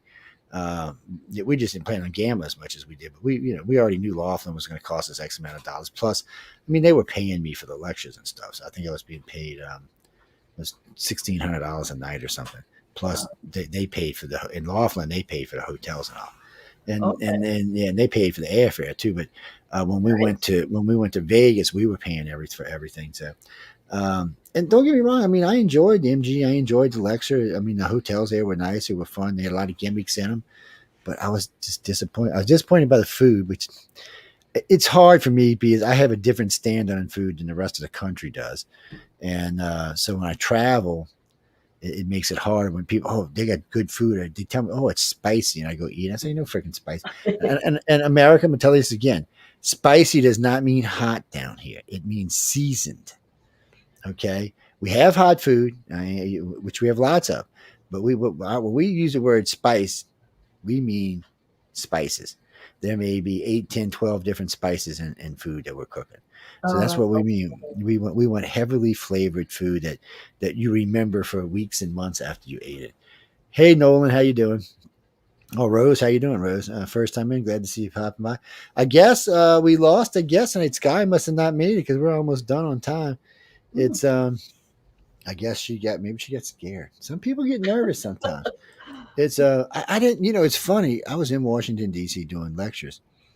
And these two ladies had been following me around for 2 days. And finally, my wife says, "What are y'all doing? What do you want?" They were in the elevator with us, and they kept staring. So we got out. So we got out the elevator, and Linda just finally is like, "What the hell do y'all want?" Well, we want to talk to Joe. We're just too scared to talk to him. She's like, "What?" So she grabs them both by the hand. She walks them over to my table where I'm sitting. She said, "They would like to talk to you." I said, "Well, have a seat and talk to me." "Oh, no." I said, "Just have a seat." I said, "That's what I'm here for." I said, "I come here for y'all." I said, "I don't come here for the lectures." I said, "I can get on this freaking radio and TV and lecture all I want." And I said, "I come here to meet the people. That's the reason I go to these events." "Really?" I'm like, "Yes." And then they freaked out because I asked two of the big ufology people who were there with us if they would give up their chairs and let these two young ladies come eat with us. And of course, they didn't mind because, they just went and sat with some of our friends. And they were stunned. I still get letters from her how great the event was. This is we're talking 18 years ago. I'm like, whatever. I love meeting new people and writers. Yes, it's fun. You learn something from everyone you meet. You did. It's always something you take away. And I've been lucky. I got to meet Edgar Mitchell and a couple of astronauts, and I've met quite a few. I met quite a few of the shuttle astronauts, but the Gemini and Mercury guys who are ones who want to meet. So I never got to meet Neil, but Buzz Aldrin and what's his name, I got to meet at the Washington Press Club. I was there in DC giving lectures for the X conference, and cool. Edgar Mitchell was sitting next to me, and Buzz was sitting across from me, and I forgot the guy sitting on the right side of me. He was one of the pilots, and we were just talking, and I was asking him 5 million questions, and the guy's like, "Man, you got a lot of questions." I said, "Well, aren't you?" He said, "Yeah, we're here to answer your question." He said, "But you actually ask real questions." I said, "Well, thank you." But for me, it was hero worship, Oh yeah. It's meeting, and I wasn't disappointed by meeting my hero, which was nice. Even though Buzz Aldrin keeps saying that we never went to the moon, Edgar tore his ass up while we were having dinner. He's like, "Well, you never went to the moon? Then give all that money back and give that damn award they gave you back too while you're here." "I'm not giving that back. I went to the damn moon." He's like, it was too damn funny. Yeah, but they were they were like the judges. They were very approachable, very nice, wanted to talk to people. Nice. Seemed to want to interact with everybody and wanted to tell you what they saw while they were in outer space. It was funny to me because Edgar Mitchell actually said this, and I've been bitching about this for decades. I said, "I'll never understand when an astronaut tells us they saw an alien spacecraft while we argue with the guys we sent into space to go find the alien spacecraft." I said, "I'm confused." I said, "We train these guys. We spend millions of dollars on these guys to send them to space to find ET. And when they find ET, we're like, no, you didn't." Like, no, you couldn't have. No, you didn't. And Edgar Mitchell said him and Buzz were talking about the amount of craft they had seen from all the way from Gemini all the way up through Apollo, through Gemini Mercury. He said it was ridiculous. He said the first Mercury missions, he said they would just sit on the side of the damn capsule and watch us. And I'm thinking, because they're probably laughing their asses off going, "You're in a capsule this big." They're probably going, "These stupid humans, look at these humans." I can only think. Look at this. Yeah, and they probably, and then then they seen us to go to the next phase and the next phase, and then finally, we finally went to the moon, and they're probably laughing that we went to the moon, and then of course Neil Armstrong says they asked us not to come back to the moon. So, and I never could get the interview with him to ask him personally. I asked the two reporters that interviewed him one and two different times, and they told me word for word. And then I asked a friend of his, and he told me word for word. And then finally, I got to meet these Gemini astronauts, and I asked them, and they were like, "No, he was serious." He said that they were told not to come back. He said they was, and I said, "Well, we did quit going back. Was it 18, 19, and 20 were paid for, and we never used them. So paid to wait. That's what's even worse than that. All the crews were picked out and trained, and all the missions were paid for. The money had already been done. All the equipment was built. Everything was assembled, and we just said no. Now, that's not how that happened. They got used somewhere. Unfortunately, we'll just never know what it was. Exactly. Rose, they did find out about 18, but other than 19 and 20, we'll never know what happened with them. Wow. I mean, they couldn't even find the damn pictures in NASA.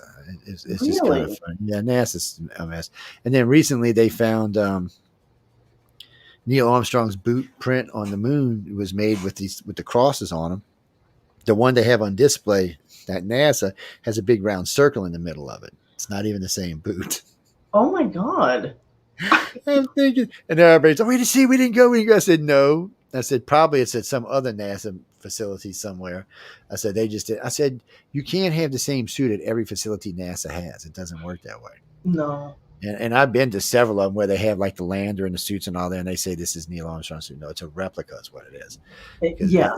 As far as I know, they didn't have 4 or 5 of them. So actually, Jackie, what you got? One more question because we're out of here because we had 10 minutes after. Well, no, Sky didn't make it, I guess. Well, no, I'll let Carmen know, and Carmen will take care of it. Well, because we're doing short ones with everybody until we get this way, everybody's used to me and I'll know what's coming in the interviews when we get there. Because last year getting interviews was like pulling teeth. Really? Well, a lot of people said I was intimidating. I'm like, you're shitting me, right?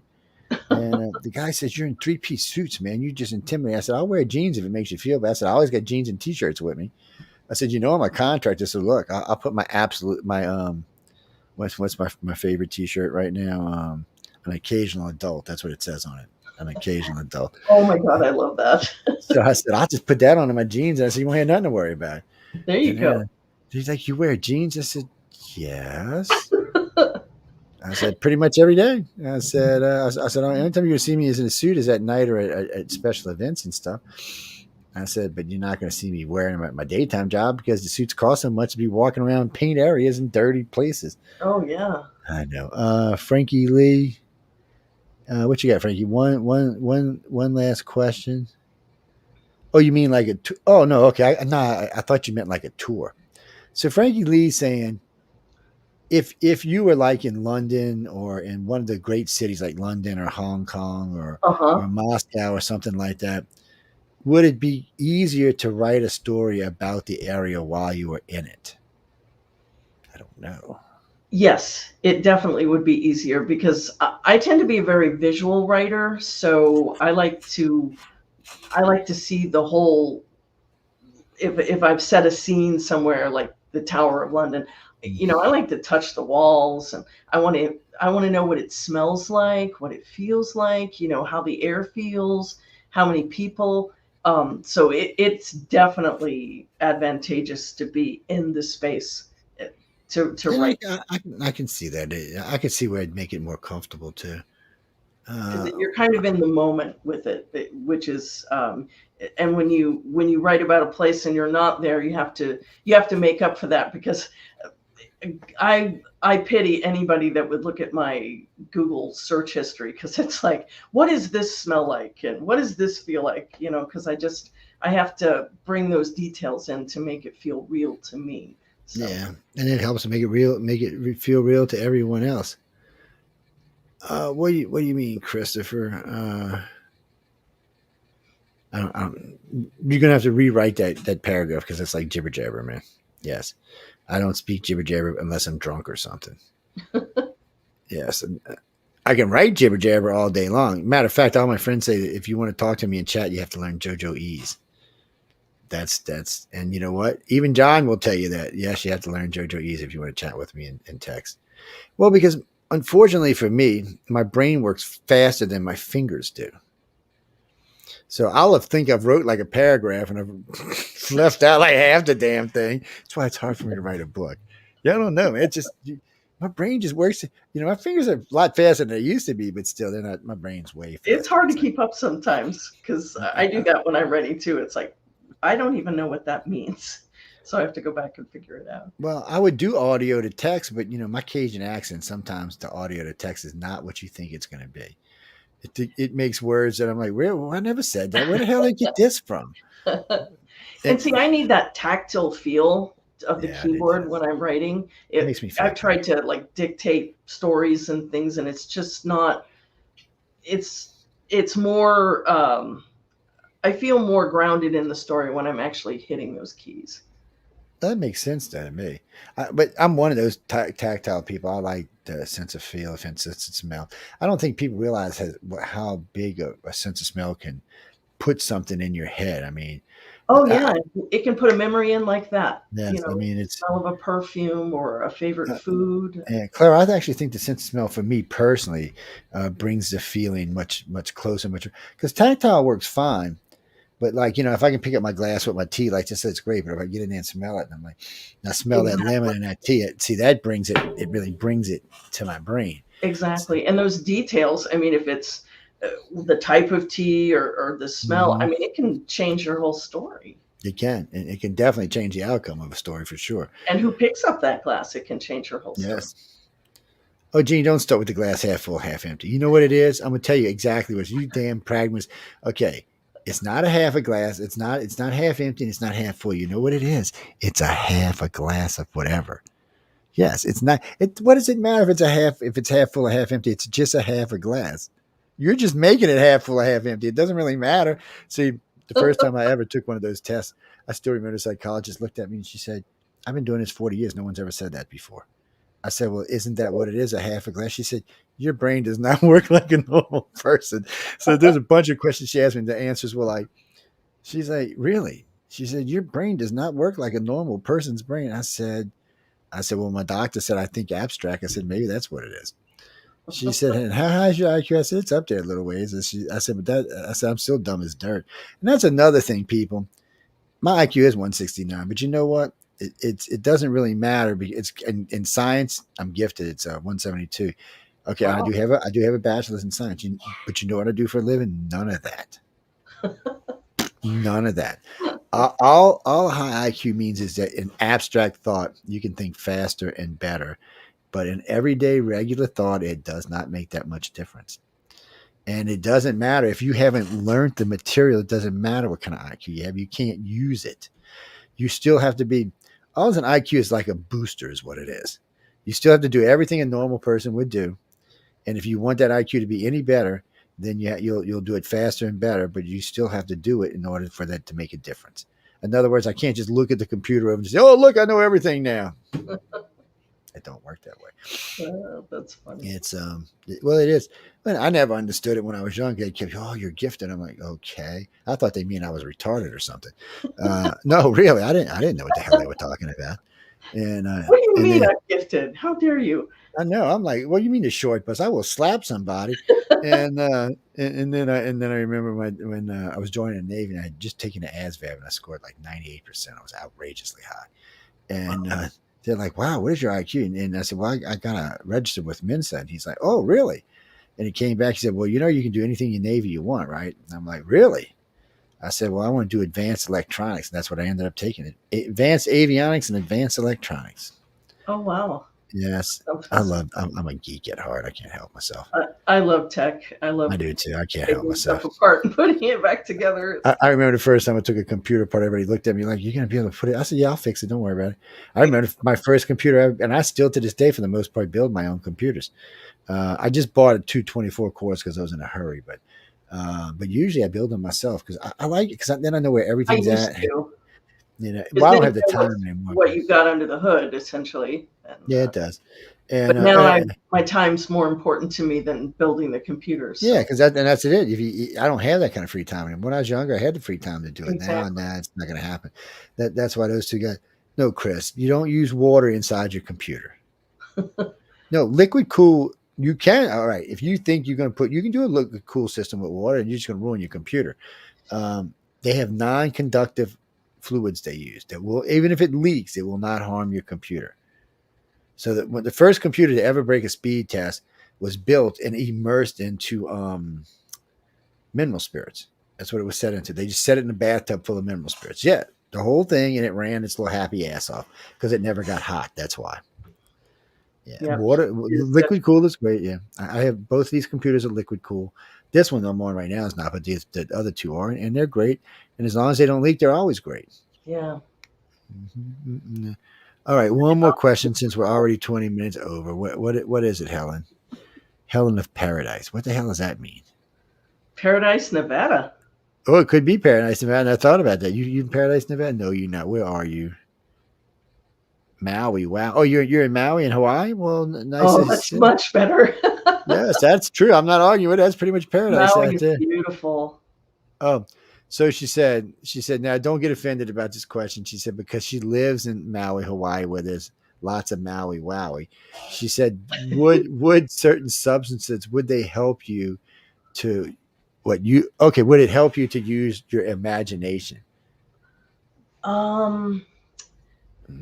It possibly, but the first thought that I had was a lot of writers, myself included, we struggle with the writer voice versus the critical voice, and those substances would probably be ideal for getting rid of critical voice, because that destroys things that you're writing, and that would definitely keep my critical voice in the background and keep my creative voice forward, and probably help my imagination too. So I'm going to say yes to that. Yes. Well, because I know some people who do and some people who don't. Well, I wouldn't, no, Jackie, I wouldn't go getting crazy with crazy drugs because no telling what's going to come out of your brain at that point. True. No, I know a lot of people who smoke pot and write, and I know some that are actually pretty good writers that make pretty good money, and I know some that are not that are also make pretty good money.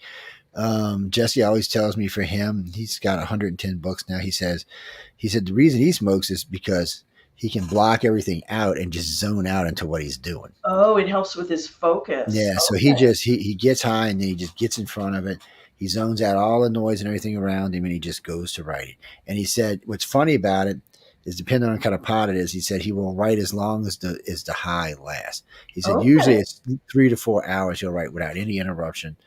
And he said, but it doesn't go back. Can't go back and smoke more. He said, that's all I'm going to get. He said, maybe later in the evening or later in the day I can. He said, but I can't just right away. He said, but it's getting me. He told me now he's getting about right around 35 to 38 hours of writing a weekend. Wow. So you can I write a lot am of stuff. naturally hyper focused. So once I get into a story, I can fall in, and night will turn to day, and then day will turn to night again. And it's like, oh, I didn't realize I'd been at the computer that long. Yes, I'm the same way. I'll be like, well, how long have I been sitting here? Oh, no, I have not. Really? Because I will be someday. Anymore. I remember my wife come by one time. She said, are you going to ever come in here? I'm like, what is it? I said, it's only been like an hour. She said, Joe. She said, it was 1 o'clock in the afternoon when you went in there. It's midnight. I'm like, what? Oh, I'm like, get the hell out of here. I completely zoned out. I mean, whatever I was into, especially if I get into if I'm in the middle of website building or something. Oh yeah. I'll just zone out into it because usually when I'm building a website, it means creating banners and creating all kind of other little things along the way. So I just zone out into finish things, so I stay at it a lot longer than maybe I should.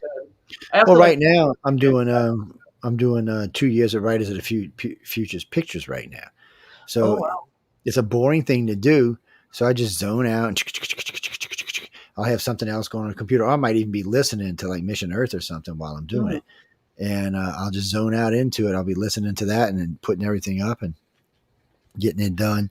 Because right now I'm just posting them all, and then I'll go back and pick out particular people and make little groups of them, the the staff, and then some of the writers that I may have too many pictures of, I'll put them in little pockets of pictures, and that way they can look at them and take some or say, Joe, that picture's got to go. That is ungodly hideous. Because some of these pictures are like, sometimes you just catch people with their mouth open or their eye twitching or something. Yeah. It's not like it's intentional. It just happens. And I got a couple of the boss and all of them. I got some good ones of John. I got some good ones of Emily too, and Joni.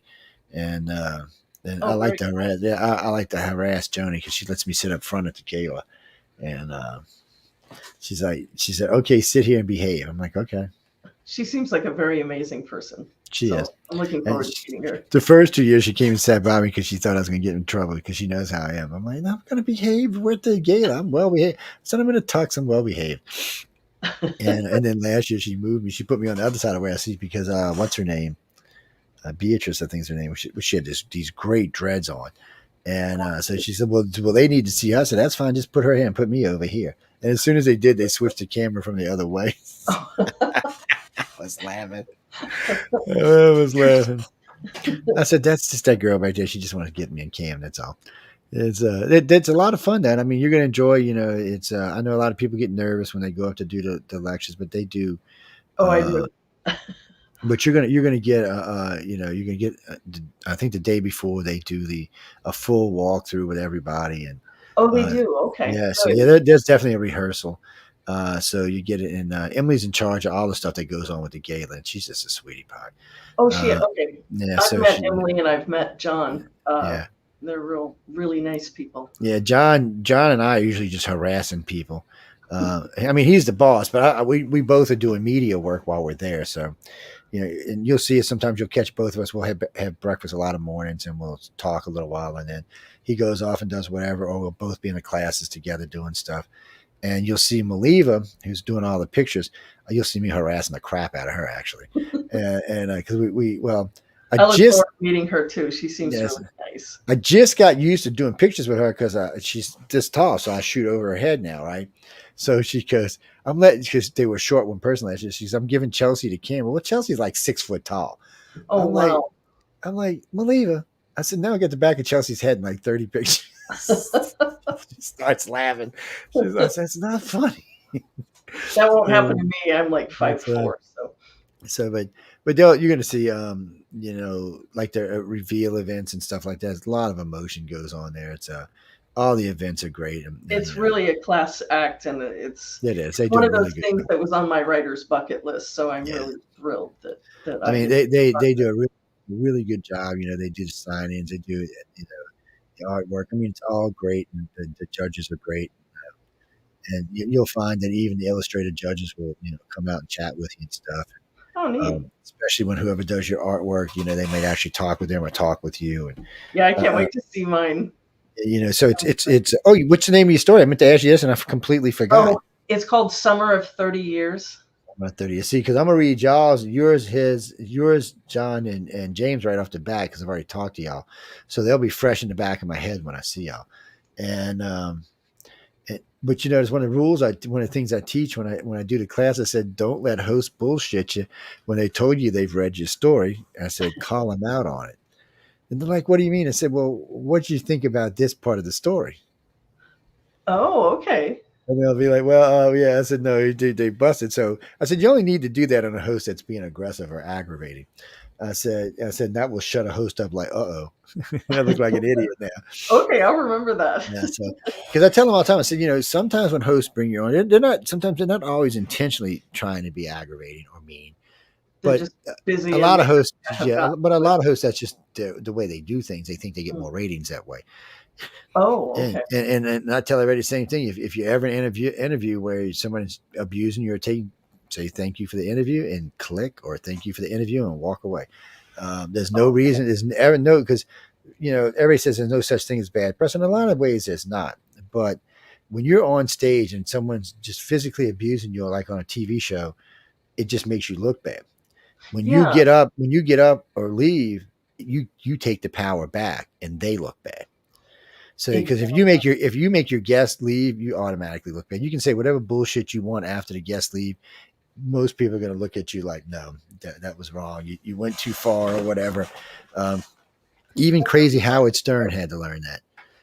It's just stuff, it's just little stuff that you learn, and there's lots of uses for media. There's lots of ways to use media, lots of places to contact. I tell people all the time, don't limit yourself to writing your book. Contact gaming companies, contact companies, or even like right now, Hollywood is looking for writers by the buttloads, and they're paying big money because they can't get any.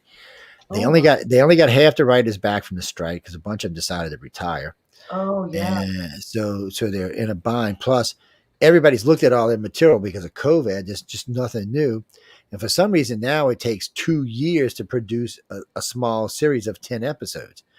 And people get bored. They leave. They're like, come on. And they need writers and illustrators because after a while, we all get tired of waiting 2 years to see a series, especially when it's 10 episodes. You just lose the whole continuity. Yeah, because I grew up on a minimum of 25 episodes a year. Now it's 10 episodes a year, and I got to wait 2 years to get them. I'm like, no, I don't. It makes me. It takes away the loyalty I might have for them. And I may like with Doctor Who's now and new Doctor Who's, it may take me a year to look at a new Doctor Who. Only because that's the way they do. And right now, you had 3 episodes last year, and that's not going to have any new ones until 2025. Yeah, I'm more comfortable waiting so I can enjoy the experience. But I love the specials, so I can't wait to. Well, the specials are good, but like with David Tennant, they were good. But it's and a new Doctor looks like he's going to be decent. He looks like he's going to be. Oh, he looks amazing. I really enjoyed him on the specials. I can't wait to see him in his episodes. He did a good job, and we'll see how he goes. But still, it's Nishudi. Is that how you pronounce it? Nishudi? Yeah, Nishudi. I think that's how you pronounce it. Well, it's been a couple of weeks since I've seen it, so I don't want to say for sure. But he did. The split thing with Tennant was very interesting to start off with. Oh, it was. And I wasn't expecting that, so that was pretty amazing. So, but now that this doctor gets to go run around crazy because the old doctor's healing for everybody at the same time, which is cool. And it does seem like even Tennant's doing a little jumping around in the TARDIS. So that gives him a fallback. I guess they were worried with this guy. I don't know why. And Donna got her justice, so that's a good thing. Yes, it's what do you mean? Who are you talking about? His companion? No, not you. I was talking to somebody was asking, saying something about Jodie Whittaker, and Jodie, yeah, Jodie, I'll go back and forth. And see, I don't blame Jodie for the performance. I blame the writers. They went so woke that half the planet was like, we're not watching that shit. Well, she's such a talented actress. Yes, she's a good actress. She never really got to blossom on the show. She rarely had any real performance where it wasn't just something utterly stupid. Yeah, they didn't give her the kind of material they gave to some of the other doctors. Exactly. Even it wasn't fair. No, it wasn't. It was almost like, well, we want this chick to fail, and and I never understood that. And I never understood. They were talking about. And then they got a big uproar because if you watch the old Doctor Who's, you're not supposed to be able to jump sexes. So the old Doctor Who's actually say that can't happen. They go into a lot of reasons why. But anyway, we're in the future now, so it doesn't really matter. But what everybody was bitching about mostly was if we were going to do that, why didn't we just bring River Song back and give her own series? And and I agree, River Song, but still doesn't mean we can't have a female Doctor. River was all for it, so I don't see what the so you could have had River Song in her own series, just like you had the crazy little chick from the old Doctors. I would have been fine with that. Would have been fine with that. And as far as Jodie being a doctor, I mean, there was some reserve, but I think if she would have had some good writers, she'd be much better remembered. Oh yeah, because I've seen her in a lot of. I love watching. I just consume lots of video and shows from the international community, and I've seen her in a lot of things, and she's really talented, and it's just really a shame. Well, she was asked at some conference, and she said, "Well, I'm not hating." She said, "I just don't feel like they knew how to write for me." I agree. She totally said. agree. She said that's really what it felt like. And the guy's like, well, what for women? He said, no, not. He said, because they could write for River Song and stuff. He said, I don't think they knew quite what my range of talents were and how to use them. And I think she was right. And I or agree. either that or it was intentional, one or the other. But well, I guess that's she always a possibility. But and well, then that's everybody had a big stink when Peter Cable came, the doctor, because no one ever had seen a doctor who had been part of a show before. But what they don't remember this is if you go back to the old doctor, that actually happened before. So yes, one of the old doctors was actually a friend of the doctor who became the doctor. Yeah, so it's not the first time that happened. So there's precedence for that. And there's some stuff, it's sometimes I think people get caught too much on the lore. And I understand that we have lore for certain reasons, because without it, it's not really a series. Right. And that's what pretty much destroyed Discovery. But that's because I tell this all the time to people. I like Discovery. It's sci-fi. I think it's great sci-fi. I think it's fun. I think it's great, fun sci-fi. At Star Trek, it sucks because it's too far outside of where Gene Roddenberry would be. One, it's the Klingon War was completely ass backwards. It's not how it actually happened. And there's several series that talks about the Klingon War, but for some reason, the Discovery just chose to just ignore all of that. Yeah, and go. And then, well, that's why they had to go to the future, because they were in trouble. There was nowhere to go. Yeah, they had screwed up so bad inside of what the time frame was, because people knew what the time frame was. We knew what the Klingon was. We knew when Kirk came in. We knew where the captains were. So this wasn't. It's it's the youngins that come into, we'll make it better. Well, no, not always. Sometimes you F it up. Sometimes you don't make it better. What's that, Janice? Exactly. I like any good sci-fi, and I have nothing against. Me too. You mean the girl who plays the captain? No, I have nothing against her. I think she actually plays a good captain. She was thrown into a role that was thrown out of sync. Right. Yeah, she's not who started the Klingon War. She was just stuck in a position. She's nothing she could do. But she's not the writer. She's not the producer. She's the actress. She just has to read her lines. And she just but she has to do. She has to do her job. And so I thought she did it. I thought she did a good job. I thought it was good sci-fi. I just didn't think it was good Star Trek. And most of the country agreed that. That's why it didn't get renewed. But it was still fun. And I liked Giorgio as a captain. I thought she was freaking hilariously good as an evil empress and captain. I enjoyed her. I thought they should give her a job, maybe give her a damn series or something. Exactly. That would be great. I was like, she was fun, but it's what do you mean give Data a series? What do you think Data should have? I'd love to see Data in his own series. Oh, you mean Data can make a new Data? You mean a kid for Data, and he could have his own series? Well, anything is possible. I don't know. I'd watch that. Well, Chris, Babylon 5 tried that. They were going to try bringing give what's his name a son, and let him take over the Rangers, but it just didn't make it. It happens. No, there is a new Babylon, but I think it's a cartoon. I'm pretty sure it's a cartoon. Oh, is it? Yeah, I'm almost positive it's a cartoon. I like any good sci-fi. I know we got to get out of here, but look, I like sci-fi. I like near-time sci-fi for one reason. So if we talk about Babylon, or we talk about Expanse, or we talk about Altered Carbon, or several others, even that crazy old 1999 movie, they were all done in a way that the science was close enough for us to believe it. Right. So you could say, okay, and the politics were so. Babylon and Altered Carbon and even Expanse were basically sci-fi soap operas based in politics, is what they were. I mean, the politics in Babylon were real. It is how our world would do business out in space, because that's how we do business right here, right now. Right. And in Altered Carbon, it would have been like that if we had been living for 400 or 500 years with these. Way we could change out to new bodies all the time, it would be pretty much how our world would be.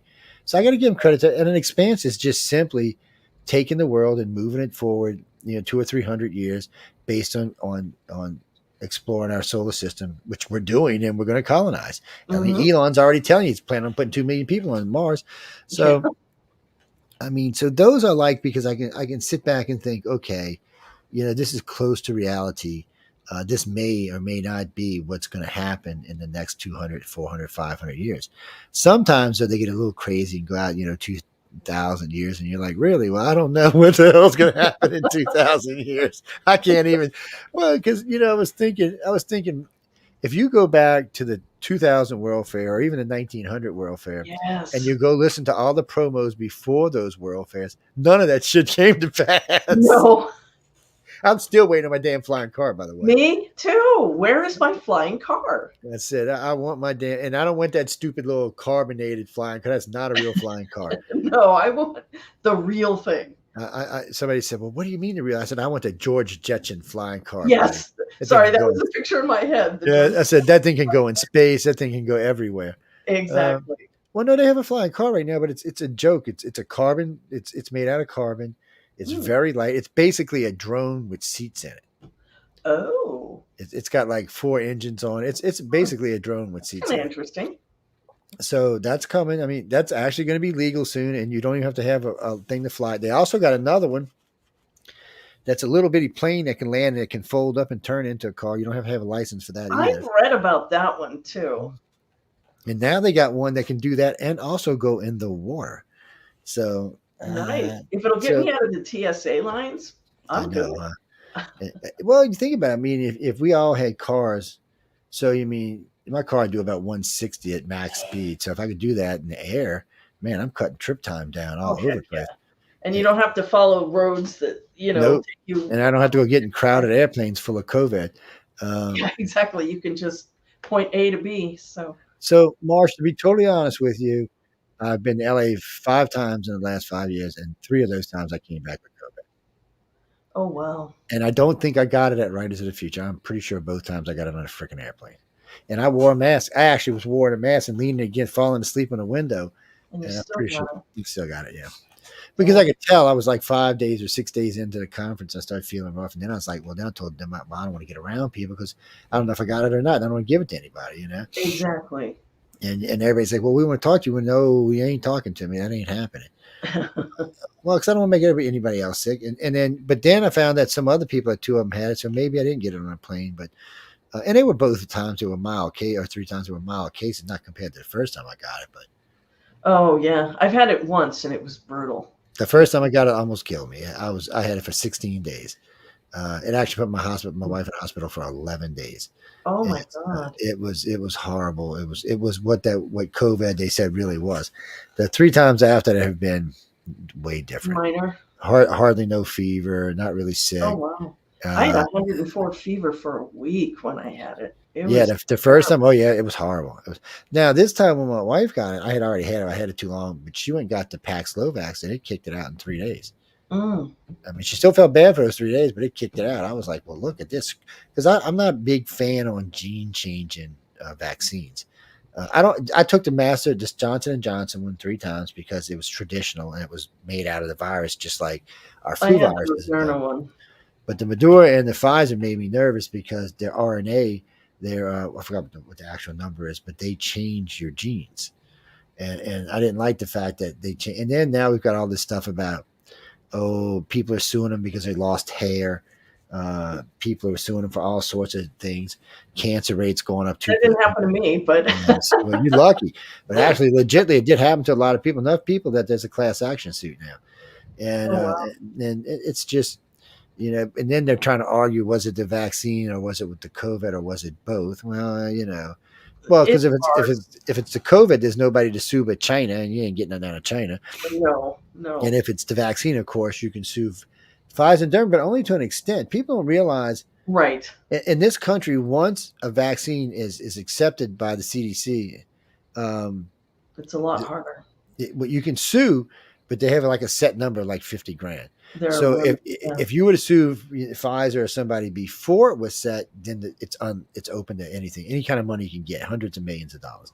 But once it's accepted by the FDA, then it's a whole different way to change it. Yes, you know who taught me that? A freaking Canadian. Yes, really? I'm an American, and it took a Canadian to teach me that. And don't ever let her know that either, because I'll never hear the end of it. And no, really, I didn't know that. I actually told her. She's a friend of everybody you meet. Yeah, I actually told her, I said, you are so full of it. There's no way we could get away with that. And sure enough, that's how it works. Incredible. I hate being wrong, people. I'm just telling y'all up front. But it was a thing. But anyway, I got to let this lazy lady get out of here. I know she got a life to take care of. It was very fun. So we got a good interview in tonight. It'll be available. It'll be available on YouTube in just a few minutes. It'll populate up there on its own. So I think it's going to be on UFO Gods and Extraterrestrials and UFO Paranormal Radio. So that's what's on YouTube. It's also on Facebook. Later today or tomorrow morning, it will be on the rest on SoundCloud and all the rest in audio form, not in video. So you'll be able to pull it. And these are always the same thing. I'm going to tell this to the other guys. Y'all are welcome to use these in any way you want to. Oh, okay. Okay. We do these so that y'all can have them. Like when we do the other one will be a little bit more pointed in case y'all want to use them for like a resume or something like that. So we'll be a little bit more pointed in the questions, and we'll bring out some stuff. Just personal stuff. Not when I say personal, I don't mean like, real hardcore personal, but personal enough, the things that people might want to see about you on a resume and things like that. Okay. And we do that because it's for y'all to use. I want to see all of y'all succeed. I want to be invited to places like, oh, I know her. Oh my God, did you see the freaking movie she wrote? Oh my God, I'm calling. I got her damn phone. I got her email. Hold on, right until I need to get into this. At least send me a damn autograph or something. But it's true. I mean, you don't know who it's going to be. True. And just since I've been here, they have produced 12, 24, 36, 48, and 60. I've met 60 authors and 60 illustrators since I've been here. Oh, well, we'll be 60 with this year. So, I mean, that's a big chance that someone win. Plus, they've got how many other books? Yeah, bestsellers too, from what I read. Yeah, and they've got all these other books, and not all of them are. I found that with John just recently. Not all of the anthologies are available, but most of them are. Well, if you can't find one at a book place, or if Galaxy Press, if it's out of press, don't forget you can always get used books. Used bookstore, yeah. That's how I got the first one. Yeah, well, it's some way. It's the only way to go on some books today. Yeah. There's one left at Eastgate, which is about the Rendlesham Forest experiments with all the military people. The only place you can get it today is in a damn used book. They still want like $100 in a used book. Wow. Yeah, it's hard to get. It's a true story, but it's hard to get. Well, they say it's a true story, but I mean, truth in what? Exactly. All we know is some shit went down for 3 days, and a lot of stuff was seen, but no one's ever been. The Larry Warren guy I voice stressed, and he was also polygraphed by the #1 polygrapher in the UK because they're making a movie called Capel Green, and he passed both times. None of the other witnesses will take a polygraph. Really? Which bothers me. And Colonel Halt, I asked him point blank. I said, dude, I'm friendly. I said, I'm pro this event. I said, I'm not trying to disprove anything. I said, I'm just trying to give you more stuff to fight with. Exactly. And say, yes, this is what you've seen. Because John Burroughs and Jim Penniston said all of a sudden they got in this time traveling stuff and all kind of other stuff. They just kept adding and adding and adding to the story. So I finally just said, look, either shut up or get polygraphed. I said, because now I'm thinking you're full of what. I said, y'all all hate on Larry, but he took the polygraph and voice stress. Y'all won't. I said, so who here is really the liar? And then Colonel Hall said, well, and then he was going to do it, and then for some reason he didn't. So, yes, John, I have a degree in voice stress analysis, body language, facial recognition. Yes, I do. I have a private investigator's license. Yes, I do. I have advanced hypnosis courses. It's yes, I believe in a wide range of educations. Well, because you never know when you're going to need one of them. Exactly. And Klein, that's your name, right? Klein, let me tell you something. So you're saying you can't be hypnotized, right? That means you're dumb as dirt. Your IQ is like 50. I'm sorry, I'm not trying to make you mad, but the smarter you are, the easier it is to hypnotize you. Yes. Really? Yes. The smarter you are, the easier it is to put you under. Mainly because certain levels of IQ and above have a much better concentration. Dumb people have a hard time concentrating. Okay. It's about the concentration. It is. There's a couple other things that go along with it, but that's one of the main factors.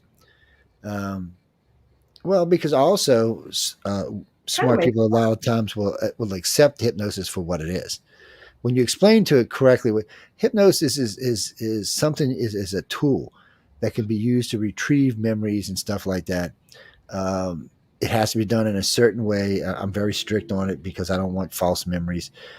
So when we, let's like Lisa told me something about something that happened in her life, I would say, okay, Lisa, on October 19th of 2019, at this time, I just need you to tell me about this event. I'm not going to ask you any questions. I just want you to start from the beginning and go all the way to the end.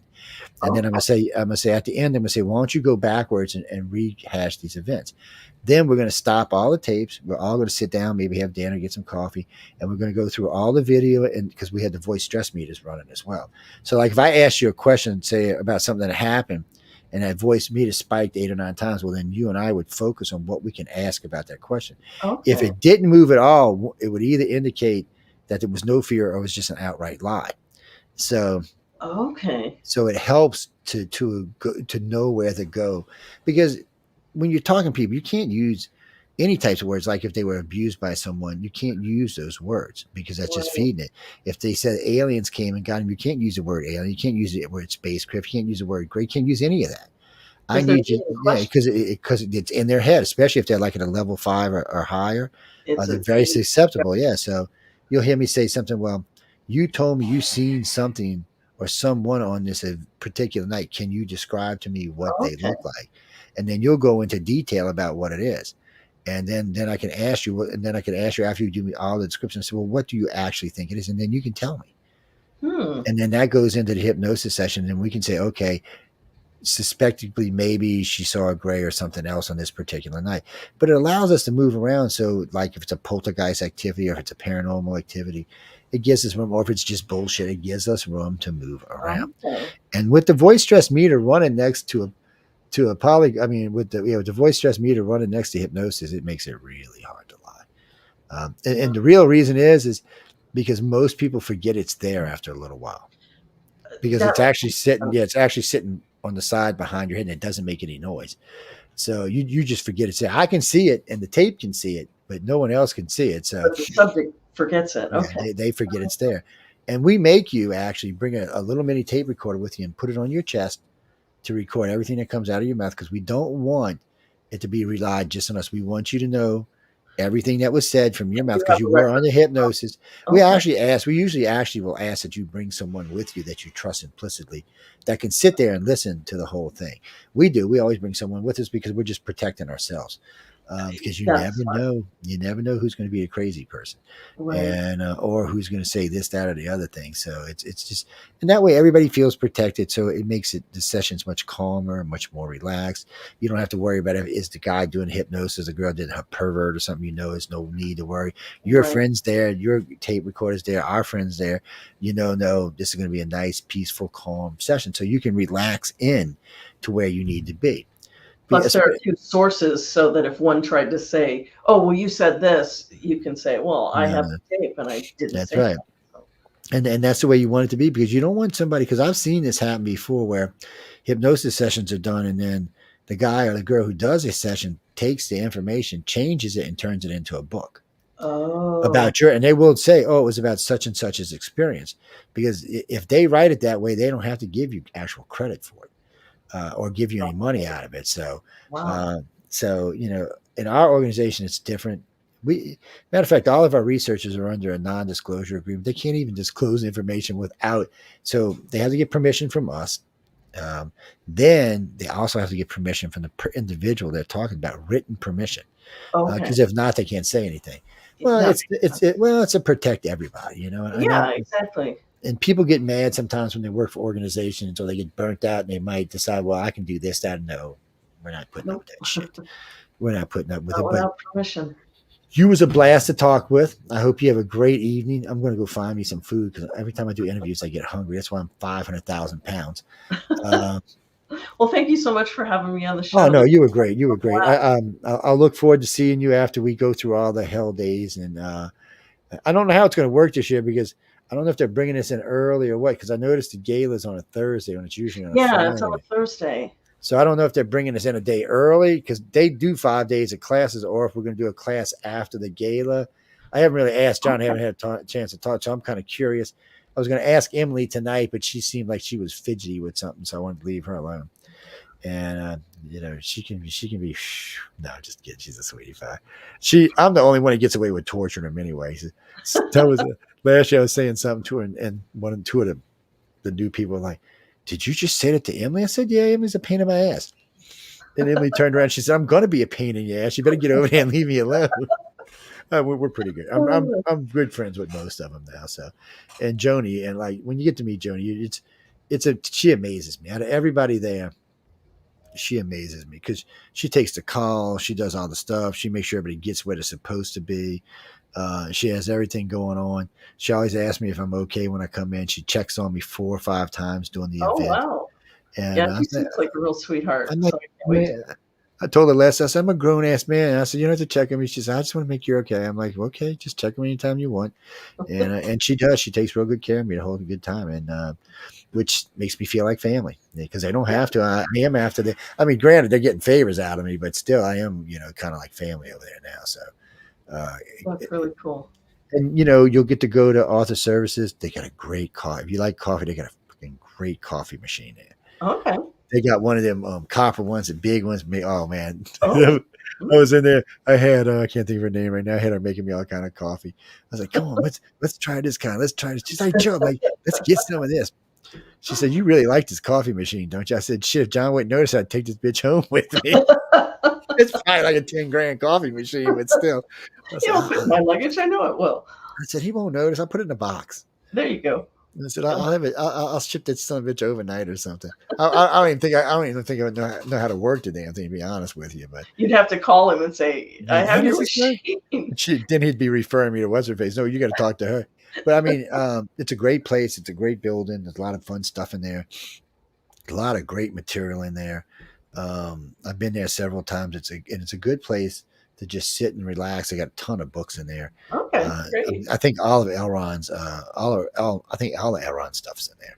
Okay. And because people give me trouble all the time about you work for Scientology. I said, do I? I said maybe look at my paycheck and see what it says. I said, oh, it don't say that. Well, L. Ron Hubbard wrote some amazing articles about writing fiction. So he did. He's looking forward to seeing some of these. A lot of his works I appreciate. I know he gets a bum rap on a lot of stuff, but the more I look into it, the more I find that it's not quite what we were all told. Because I actually had 8 of my top conspiracy hosts working on it, and these girls are, oh my God, they're a pain in my ass. Is what they are. But when I put them on something, so I said, I want you to find every bad thing you can find about Scientology, and I want it within 2 weeks. So they said, we got a ton of stuff. What it came down to was we're about 10 people that was basically just upset because they were no longer Scientologists. So it was kind of angry because I talked to Leah Remy's co-host and Mike, whatever his name is, and a couple of other people that were on the Netflix series. And I got all kind of mixed signals. And then the one girl told me, oh, I was in the trunk. I wasn't in the trunk. I was in the trunk. I wasn't in the trunk. So I called Emily. I said, Emily, was this bitch in the trunk or not? Emily said she was in the trunk. I said, all right. So I called back. I said, I know for sure you were in the trunk. Let's go on from that point. And that's another thing, because I can talk to them and I can go back and push John or Emily to answer what I think needs to be answered. So far, and I got to be honest with you about this, I have not asked a question in 4 years, not yet, that was even hesitated to be answered. And I've asked some pretty pertinent. I've asked some pretty personal and pertinent questions, and I brought up stuff in groups before, which should have made them mad. They didn't even get upset. So I'm like, well, I said, that just tells me they're not hiding anything like everybody said they were hiding. So right now they're on my good side. Unless they do something crazy, I'm not gonna worry about them. Well, because you hear all these stories, and I'm like, you do about everything, and it's really hard to parse them. It is. And then I did a thing, and then the guy was telling me something about him one time. I said, well, let's look at it from a different way. He's like, what do you mean? I said, so we can find 10 events about them. I said, let me go see what I can find about the Catholic Church. I said, oh shit, in about 10 minutes I can find about 300. And he's like, well, you got a point. I said, well, let's look at some other religions. I said, so if we go by religions and what kind of trouble they've been in, I said, Scientology is way at the bottom of the list. I said, I'm not sure why they hate. Something happened, and I'm pretty sure I know what it was. It happened in the 50s or 60s. There was L. Ron had come up with a new way to help people get out of the hospital faster, treatment, because he had gone to visit, and a bunch of his guys were taking 2 months to get out, 3 months. And he's like, this, have to see shrinks and all. He said, this has to be a better way. Well, he came up with a better way, and started getting them out a lot faster, and was making friends doing it. And then all of a sudden, the U.S. government got the bright idea they were going to build an insane asylum in Alaska and start shipping people there that they thought should be sent there. Not that your doctor said, but they thought. Oh, my God. So L. Ron, like a dummy, decided to stand up for it. And after that, it pretty much damaged his career from that point forward. He got it stopped. He really did. He stopped it. And you can find out about it. You can go backwards and read in the past. He just stepped on our ass. John will probably tell you better than I did. But at that point, though, I think it really hurt his career. He pissed off a lot of people. Pissing off senators and congressmen, it's going to come back to bite you in the ass no matter what. Yeah, there were a lot of blacklists in the 50s. Yes, and especially if you were picking on the liberals, all certain media were going to hate on you. So and a friend of mine goes, "You hate on liberals?" I said, "No, I hate on everybody." I said, because I got liberal friends, I got conservative friends, I got independent friends, I got libertarian friends. Too. I said, I said, I believe in the openness of our system. I said, I just think we need a different kind of party now. I said, they need to take the central people from the Democrats, the Republicans, and the independents and make a party out of them. And if they did it right, what you would get is a middleist party that, say, had 55% of the control. Not quite enough to get everything done, but enough to get a lot moving. But the way it would really work the best is, so when you needed something from the liberals, like let's say we were to tackle a particular thing on abortion, well, they would already have 55, so they would just do liberals would come in and help push them over the top. Let's say they needed something from guns. Well, the liberals weren't going to do it, but the conservatives would. So this way, instead of getting what they wanted done, we would actually get what we wanted done. We definitely need more parties. And we need a rule that you can only have X amount of any one job. Because when I was growing up, the Congress is made up of doctors, lawyers, medical people, farmers, things like that. Today, it's 88% lawyers, and they wonder why our country is fucked. 88% lawyers. Yeah, unless it changed. The last census, it was 88% lawyers. That's crazy. And I'm like, and you want to know why our country's effed up? That's why our country's effed up. Because all lawyers do is fight, and they don't want to give in. Their job. Yeah, that's what it is. And then today it's all about, well, we're going to fight, and then you know what? And if you're in the House, you get reelected every 2 years, so you're basically get elected, and you're already back on the campaign trail. So what are you getting done? And then the Senate gets 6 years, but still, even there, within a year or two, they're back on the campaign trail. So I'm kind of like, so maybe 2 terms for senators, that would be 12 years, and 6 terms for the House, that'd be 12 years, and that's it. Go retire, go be a governor or a mayor or something. Yeah. Get the hell out of the Senate though, because the only place I can't see term limits is on the Supreme Court, because I'm not sure how they would work that out, because there would be too much power. Like if you, difficult. Because if you had like 3 of them's terms come due at one time, it would be whoever was in power got those 3 seats, like the Republicans did poor Obama. That's how it ended up being. And so we can't let that happen, because that would really screw shit up. And then you'd have campaigning right in the middle of important cases. So it's, they're going to have to keep that, but everything else can have term limitations. Everything else can have it. And I'm all for it. And you know what? I've interviewed several congressmen and 7 other people, and everyone I've talked to said we need term limitations. Every senator, every House rep, every aide I've talked to all say the same thing. We need, but yet they're the only ones that can do it. Right. So what's holding them back? Yeah. What's holding them back? Yeah. I ain't giving up my power. There's a way for the Americans to vote on it. They could, I don't know if they have enough time right now, but they could put it up as a U.S. vote, a federal vote, and the whole country could vote. And then I still think, even with the whole country voting, I think we're going to want term limitations. Maybe not. I mean, maybe these crazy New Yorkers and Cali people will just vote and say no because they want their people to stay in office. I said, but I really think it'd make a difference, and I would think you would see a trend. And I think you'd see a transition of the party. Sometimes you might not see all Democrats in Cali anymore. You might not see all Republicans in Texas anymore. You might see some changes because of that. People are like, well, if we're going to get him out in 6 years anyway, let's think about who we actually really want there. Instead of Ron Paul's going back because that's Ron Paul's seat, or Chavez is going back there because that's his seat, or Nancy Pelosi's going back because that's her seat. Yeah, that's their seat. It shouldn't be that way. Yeah, it shouldn't be, and it's the same. But anyway, you go enjoy your evening. If you need anything, holler at me. Like I said, this will be up in a little while, so it's free to use. And the video, like I said, the video up will be in 2 minutes. As soon as I hit stream, it's going to go right to YouTube and publish. Sounds great. It's right there. Thanks again. I'll see you in a couple of weeks, and enjoy the time, girl. It's gonna be fun. I do too. Thank you so much. Crazy. The only advice I can give you: get lots of sleep before you go. Okay. Will do. Thank you. Thank you, sweetie. Let's see. In stream.